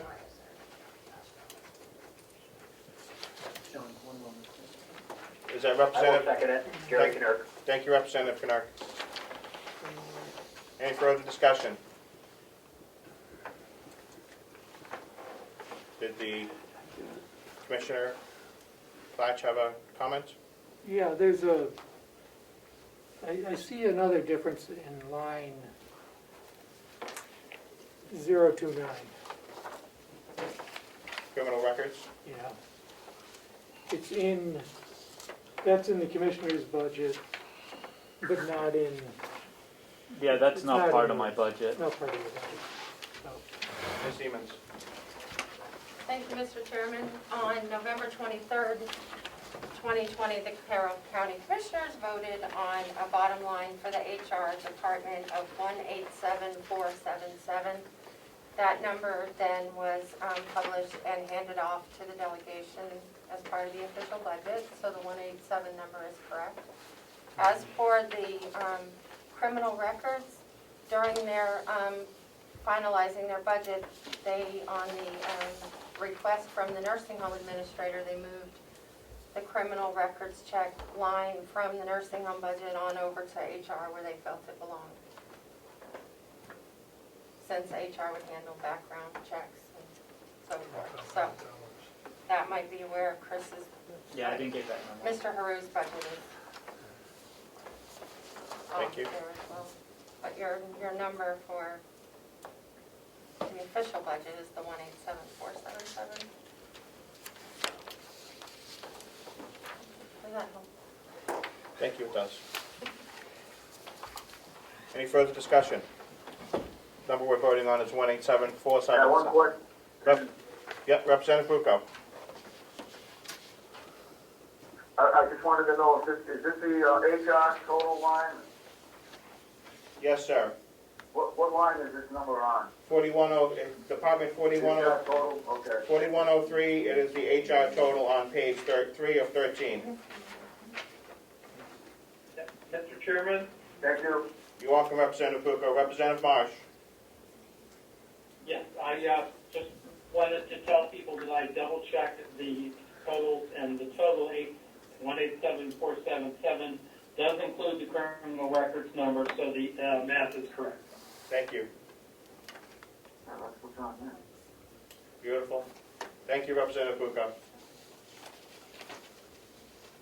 Representative Smith. I have nothing. Thank you. I just saw your hand going. I pushed the button on the phone. Yep. With no further discussion, would the clerk call the roll? Yep, Representative Marsh. Yes. Representative DeShays votes yes. Representative Bucco. Yes. Representative Cordelli. No. Representative Crawford is absent. Representative Nelson. Yes. Representative Knirk. Yes. Representative Burrows. Yes. Representative McDonald. Yes. Representative Woodcock. Yes. Representative McConkey. Yes. Representative McAleer. Yes. Representative Smith. No. Representative Avalani. Yes.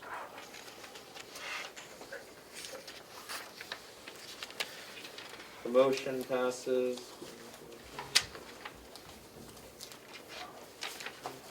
Eleven to 2. Thank you.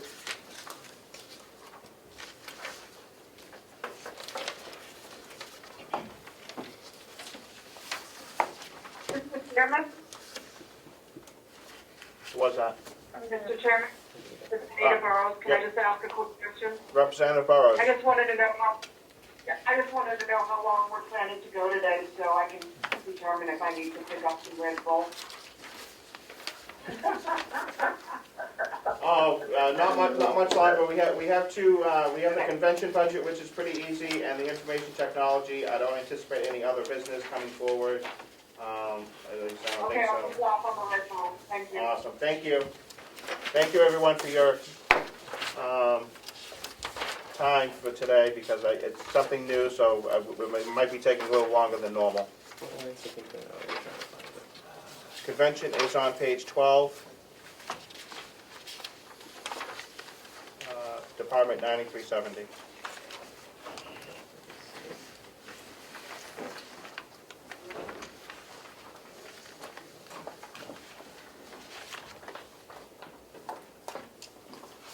Last year we had to transfer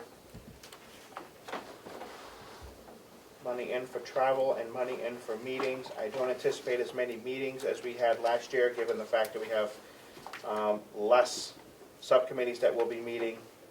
So if somebody wants to make a motion to reduce that line, I think we'd be okay.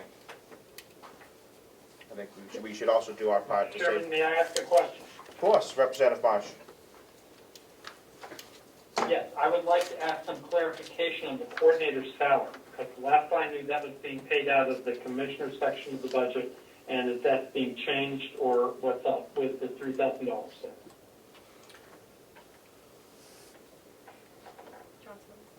Executive Coordinator, Ms. Siemens.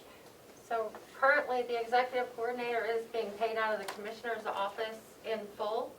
And the thought was to leave $1 in the coordinator's salary in the convention budget for the simple fact that according to the RSA, the convention has the right and ability to hire a coordinator of their own or any other staff that they deem necessary. So we left $1 in there in case you deem it necessary to hire someone for the delegation.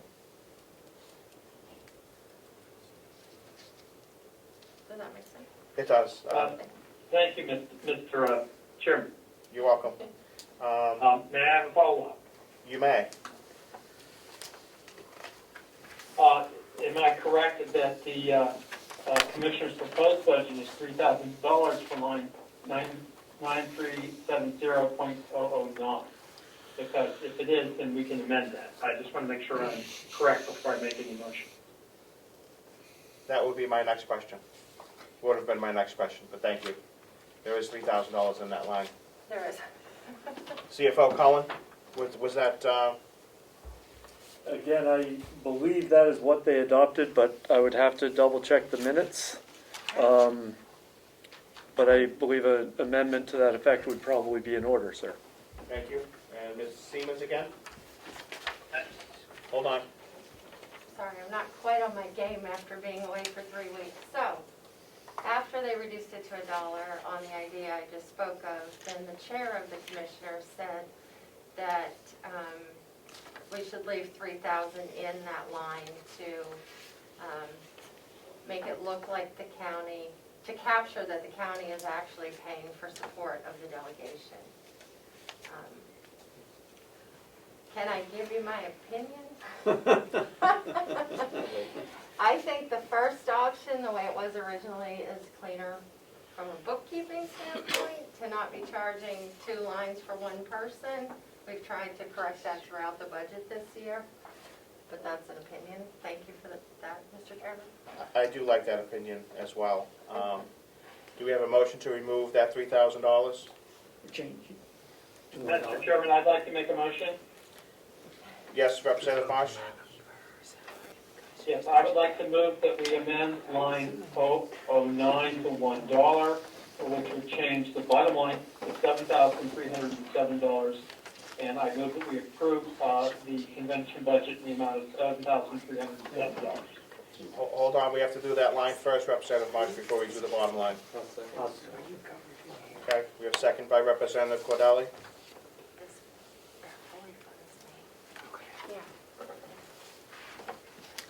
Call the roll. Representative Marsh. Yes.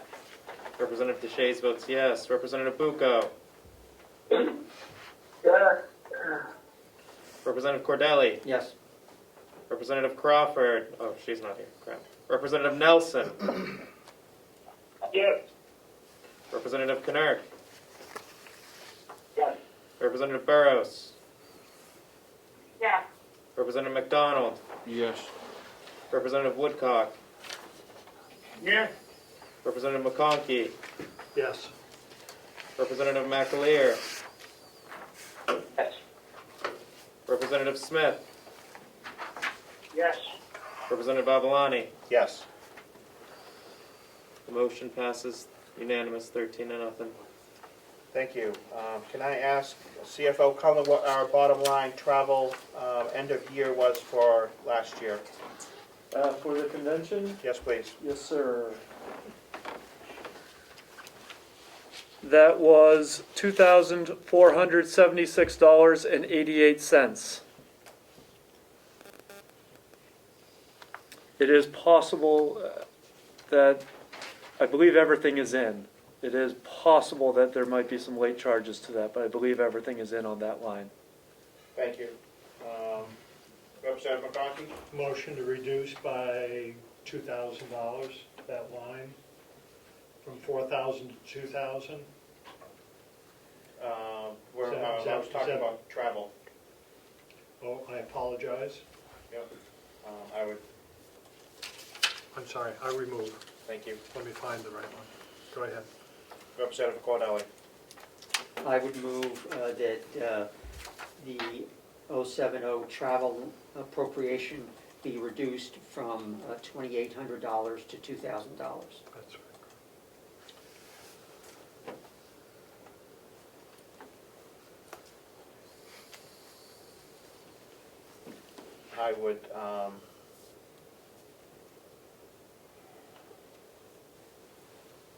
I would think, given that we had a lot of Zoom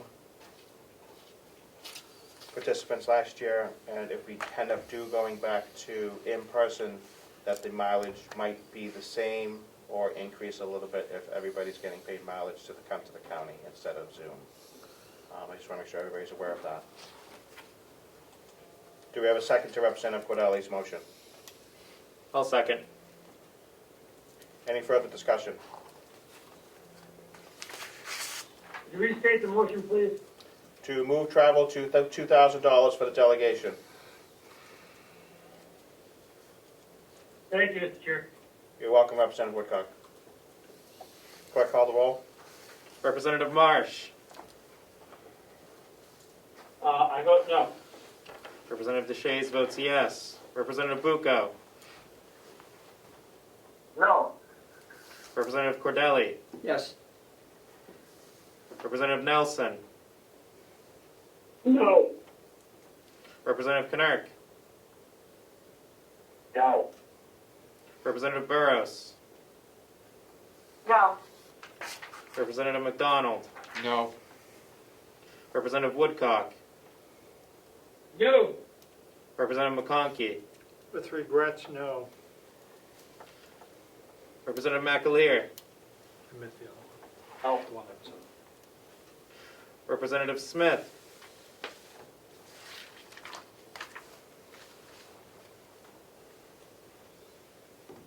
Yes. Did you get that? Yeah. Representative Avalani. No.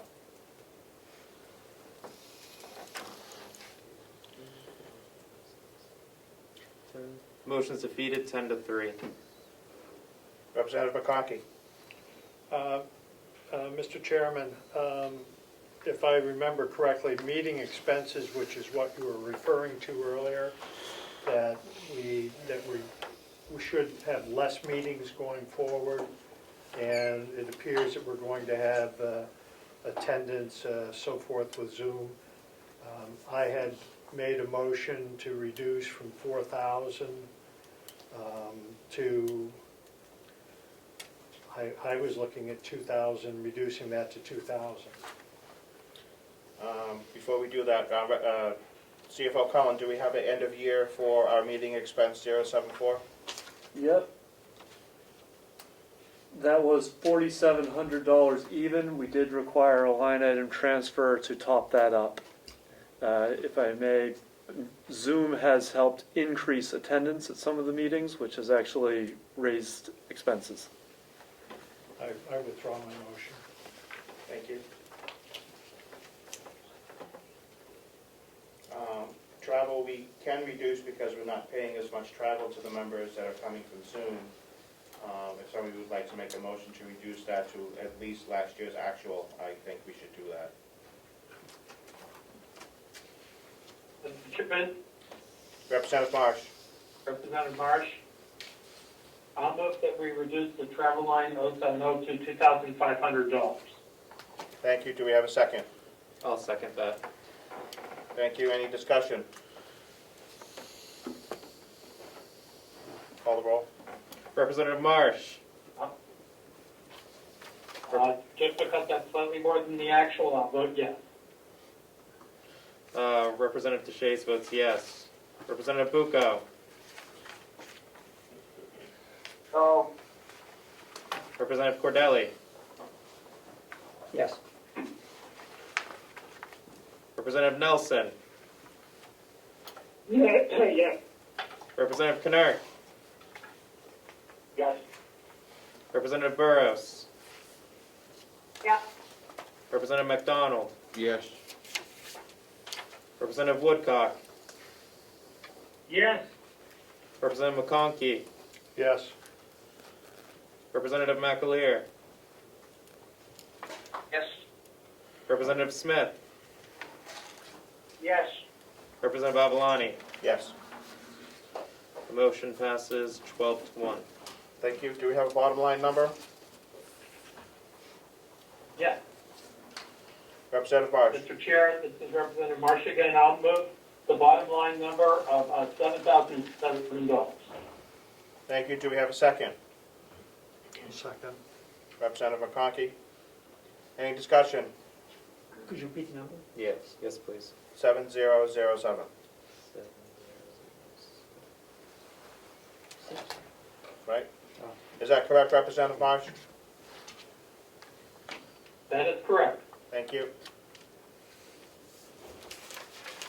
Call the roll when you're ready.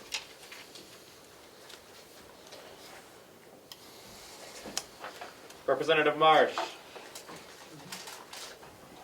Yes. Representative DeShays votes yes. Representative Bucco. No. Representative Cordelli.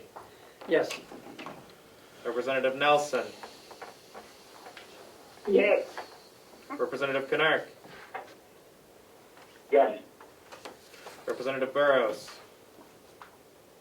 Yeah. Representative McDonald. Yes. Representative Woodcock. Yes. Representative McConkey. Yes. Representative Umberger. Oh, she's not here. Representative McAleer. Yes. Representative Smith. Yes.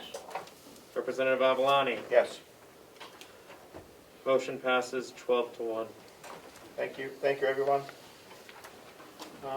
Information technology.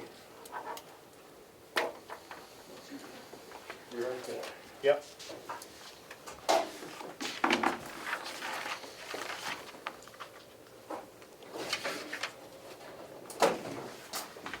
I know IT just helped me out with my battery issue. So. Thanks, John. You're welcome. Mr. Chairman, motion to introduce himself. Sure. Could you introduce yourself, everyone? My name is John Rich. I am the IT consultant for the county. Thank you.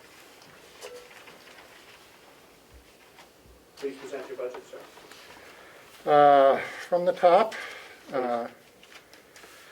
line item 8,017, we are asking again for $3,000. This is the amount that we normally ask for. Last year it was reduced, but we're putting back the full amount as we expect to need some training as we continue to roll out access to the ACS system. And that will be used for additional training for that purpose primarily.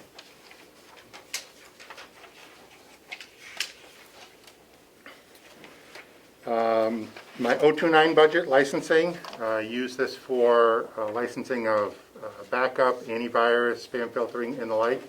My budget is it's the same number of items, it was just anticipated cost increases in these individual expenditures.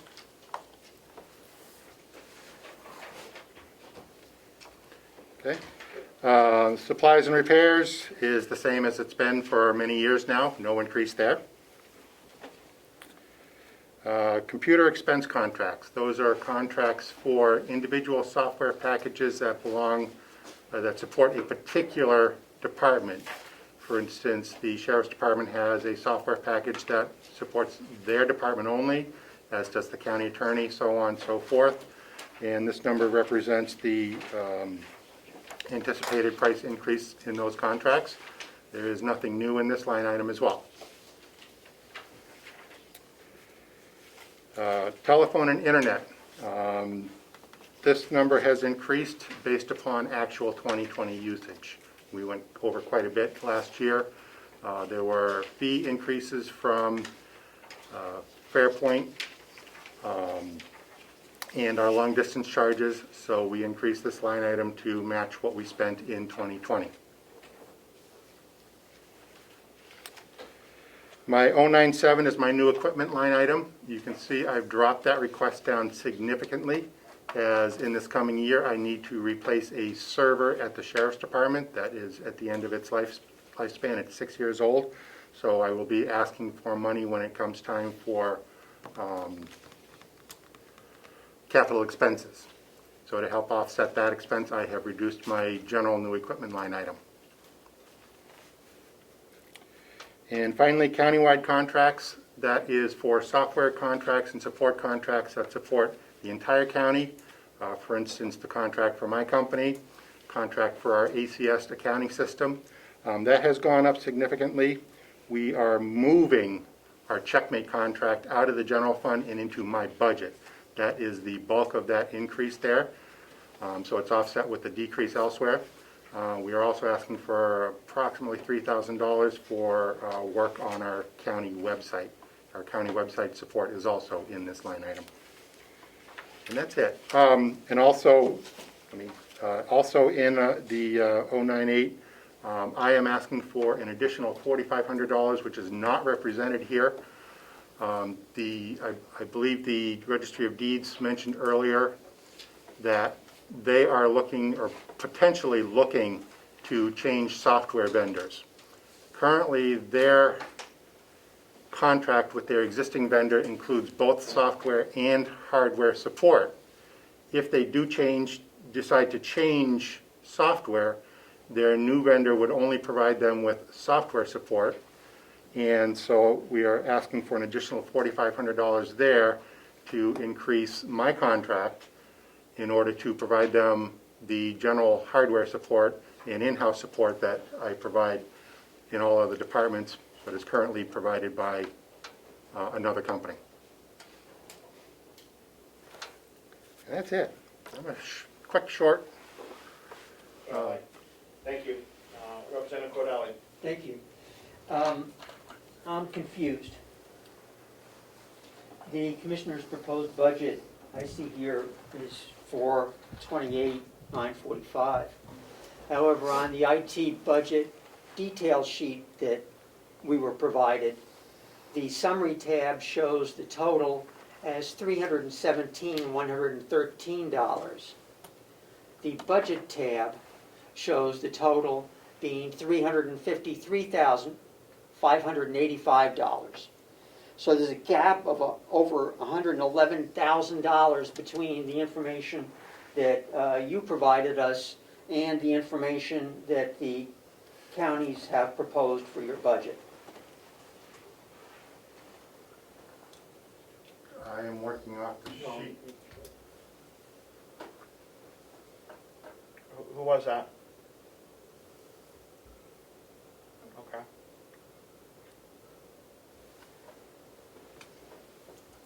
Mr. Collins, do you have a question, answer for that? I do. Representative Cordelli, which backup material are you referring to? It was IT detail sheet that was provided this weekend by the executive coordinator. If I might, that detail that was distributed to all of you was the detail that was initially presented to the commissioners by the IT contractor.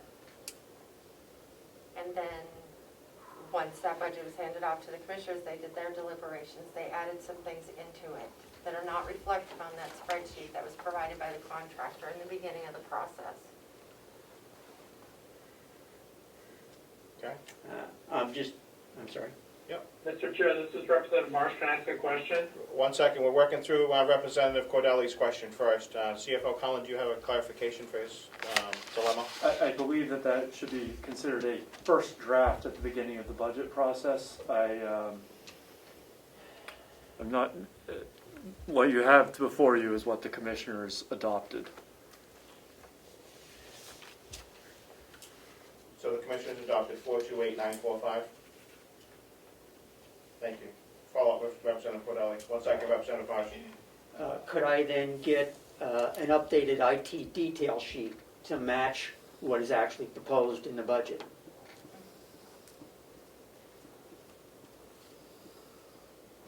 CFO Collins, do you have that information?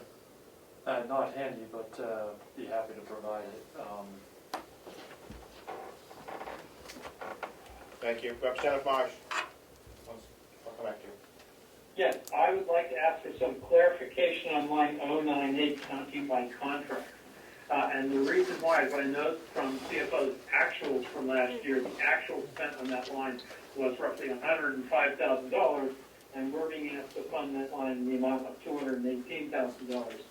It seems to me to be about double the amount, and I would like to know what new contracts we've entered into to justify the increase. Thank you. Mr. Rich?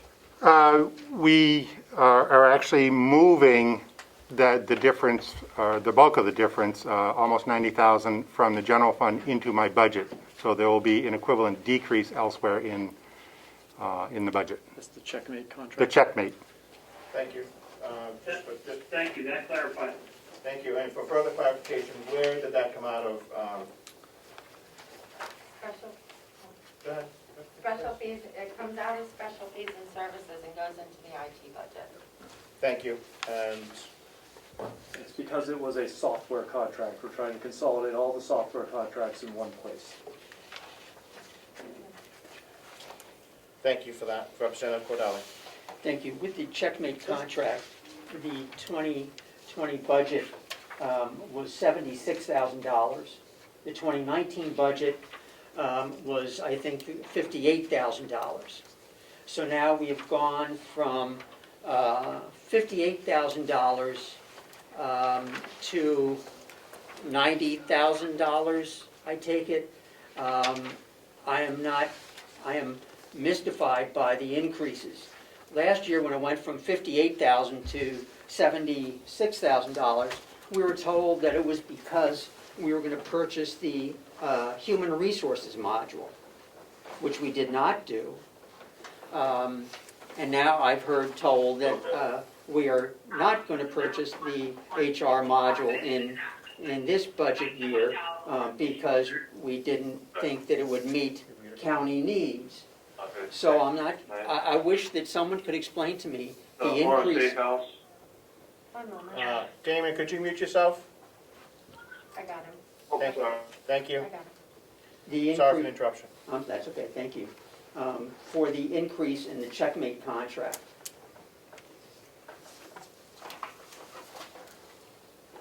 Please. I can address the HR module. Our HR director felt like that we needed a little bit more time to evaluate whether it would be helpful or not.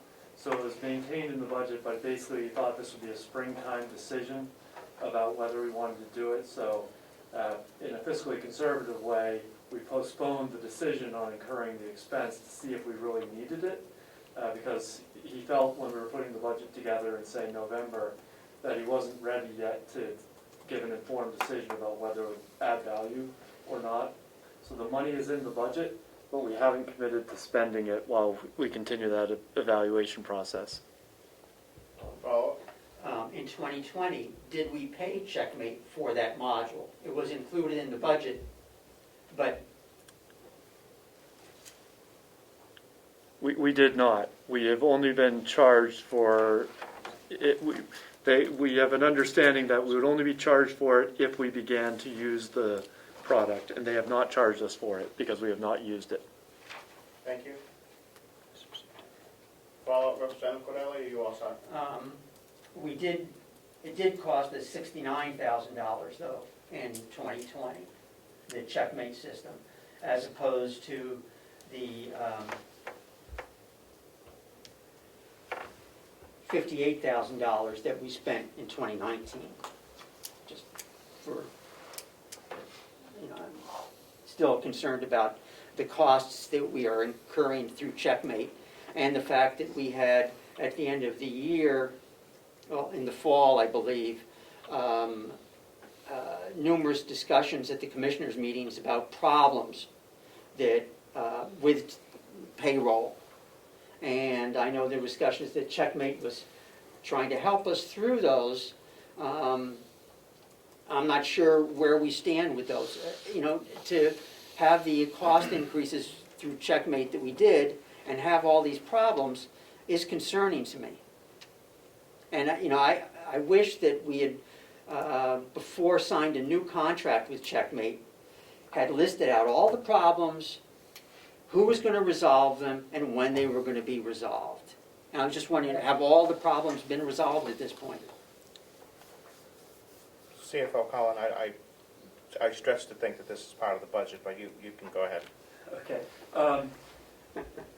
Checkmate's contract was extended for 1 year and not the proposed 3, in part for exactly that reason, so we would have some more time to assess the bugs that we have been experiencing and do continue to experience. So instead of extending them for 3 years, it was a 1-year extension. Thank you. Did you follow up, Representative Cordelli? Not on that point. Do you have another question? Sure. Cell phones. Are you responsible for tracking cell phones? Currently, I am not. Did you have a follow-up? I'm just wondering who in the county is responsible for tracking cell phones, because we have some employees that have a county cell phone, and some employees get reimbursed for use of their own cell phone. So I'm just wondering how we know who's who and what the costs are related to those cell phones. Well, we can forward that question to the commissioners if you'd like. That would be wonderful if we could. Seeing as they're here. You can, Yes. Thank you. Do we have a motion? Do you have another follow-up? Sure. Yes, excuse me, Mr. Chair, but Representative Woodcock has his hand up for quite some time. Oh, I apologize, Representative Woodcock. I will give Representative Cordelli a break. Please, go right ahead. Thank you. Or give everyone else a You break. need to pass that red. The question, if I want to be clear, when the IT director was explaining 098, he said that the increase was in carryover from other contracts put in that account. And part of that, if I recall, he's going to be specific, he said that it's not included in the budget was a figure of, right, $4,500 additional work that needed to be done in the next year. Is that correct, Mr. IT? Did I understand that correctly or incorrectly? Approximate, Ms. Siemens, do you have the number, please? Mr. Chairman, clarification, is Representative Woodcock referring to the $4,500 for the Registry of Deeds work? Is that your question for the $4,500 for the Registry of Deeds, possible transfer, change? I didn't know if where it came from, Mr. Chairman. I was asking. He said it wasn't in the budget, and I didn't know what it was about. Thank you. Would It you like needs to be in there, that's all. to clarify for him?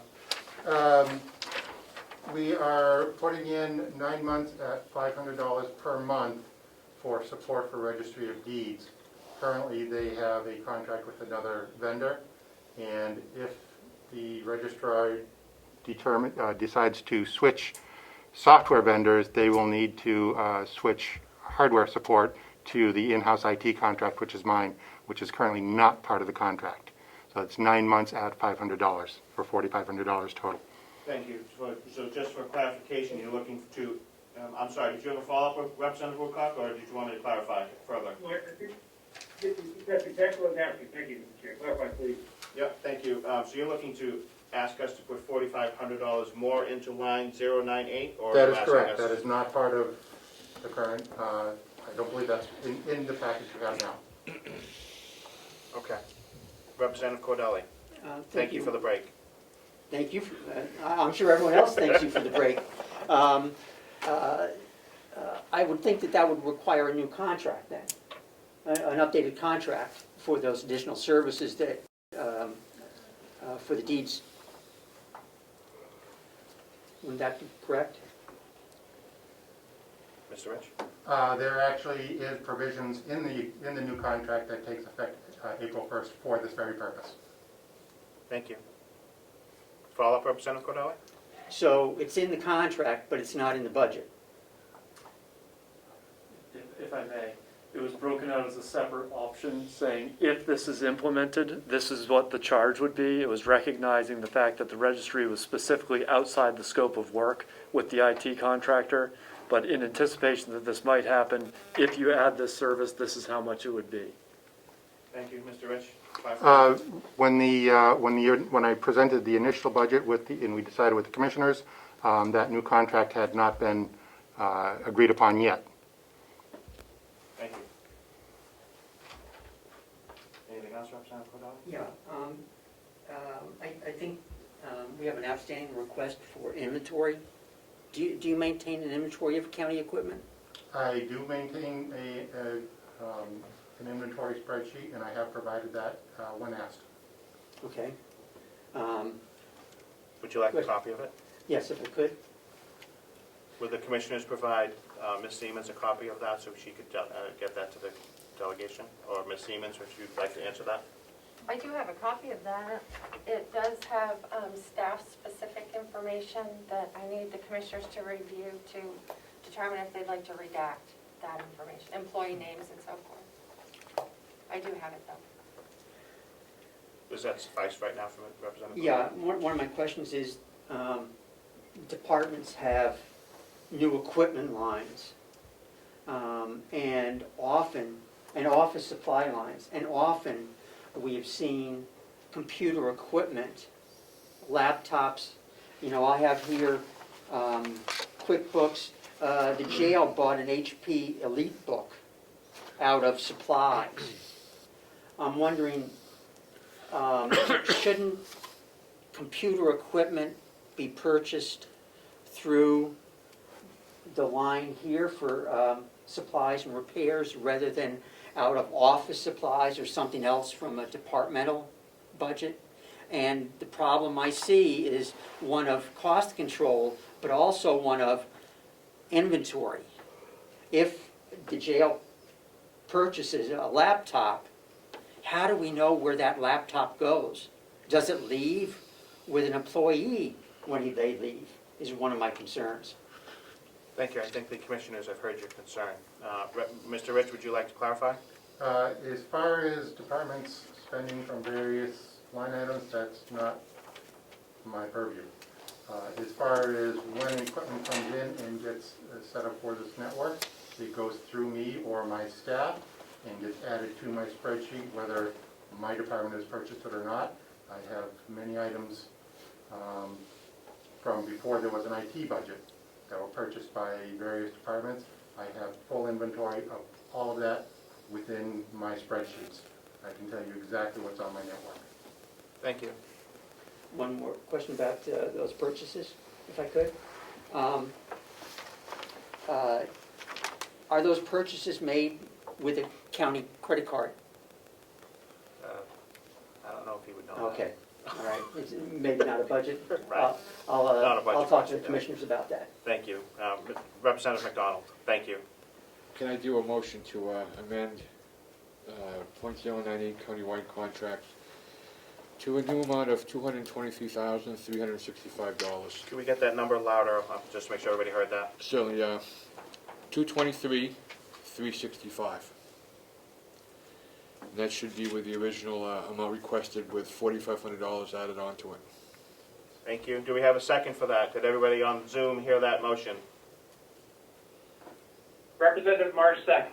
Thank you. And, Mr. Chairman, just Representatives Burrows and, who else was? I'm sorry. You lost two. Representative Woodcock and Representative Burrows have both left the meeting. You still have 10. Maybe we should go to that Red Bull. Not yet. Could you repeat that number? Yes, the number is Any further discussion? $223,365. Representative Cordelli, you have any questions? Just double checking the number, thank you. Thank you. Call the roll. Could Representative McDonald repeat the motion? Sure. Certainly, my pleasure. It would be to change line 098 countrywide contract to a new number of $223,365. Okay, I'll call the roll now.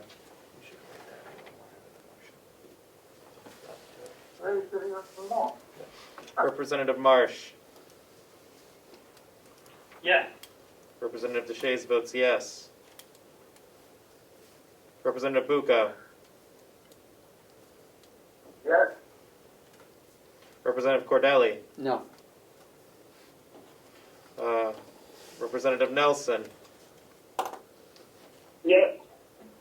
Representative Knirk.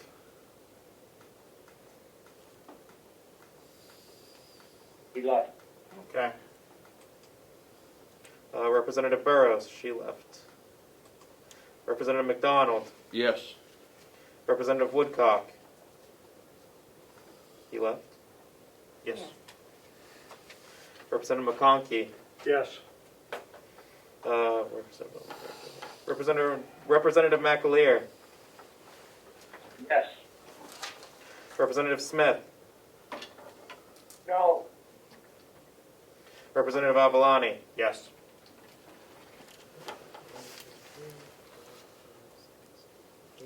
That passes 8-2. Thank you. And I'm going to preface it with, if that doesn't come to fruition, we will see that in the adjustment for next year. They don't exceed by that service. Yeah, we will remove that service for next year. Exceed that, I'm sorry. If the registry of deeds change does not come to fruition, we will see a Yep, change. absolutely. Thank you. Representative McDonald, do you have a new bottom line number? Yes, I make a motion to make the bottom line on information technology to be $433,445.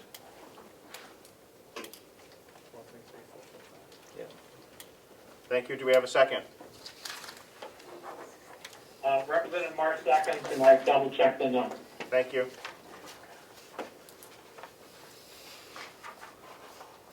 Any further discussion? Call the roll when you're ready.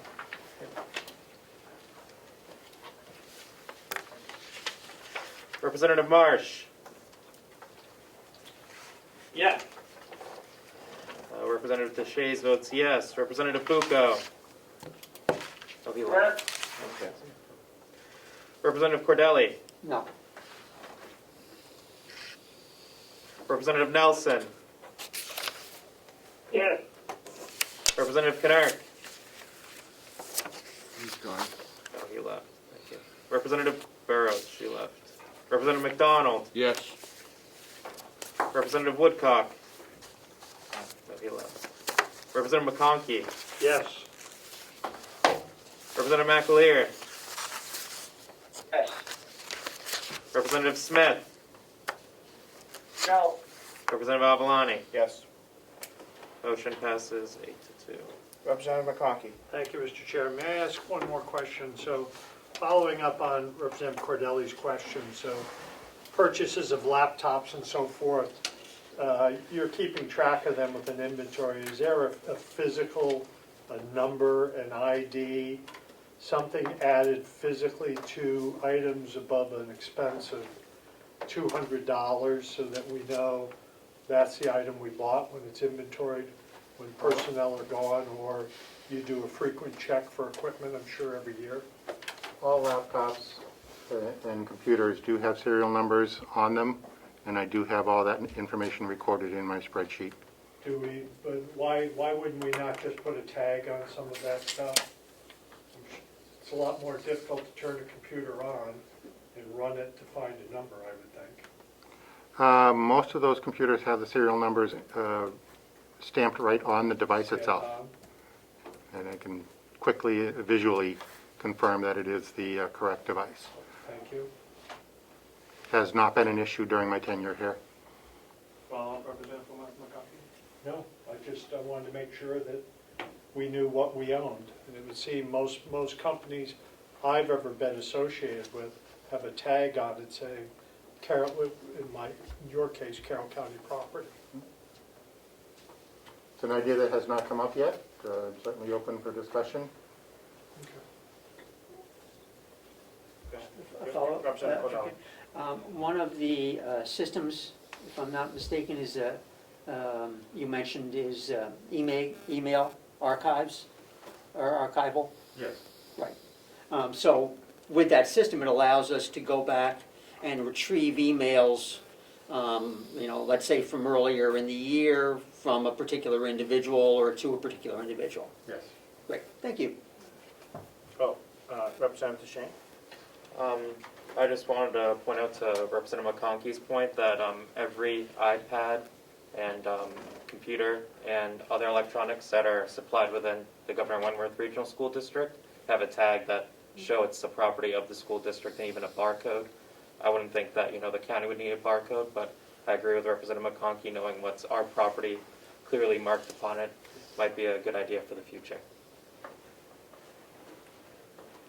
Thank you. I think the commissioners have heard our discussion today, and we'll be moving forward on a couple of the items that have been brought up here.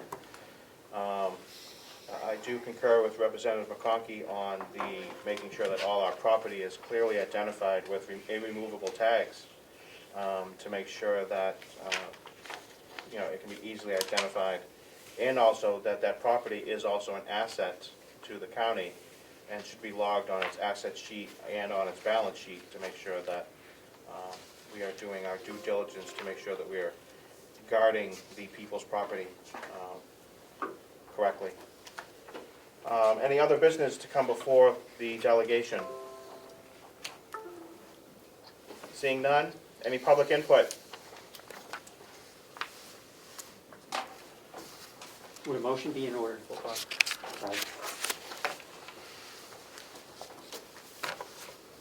Nobody? Mr. Chairman? Representative Nelson? I'm curious, is there any way to know how many people are looking at this online? Very good question. I have no idea. You can't access the Zoom unless you log into it. So at one point today, I think we have 35 Well, people. now there's 9 participants. Down at the bottom, it says participants. Yeah, we had upwards of 35 today at one point. That was probably at the beginning of the meeting. Representative Cordelli. And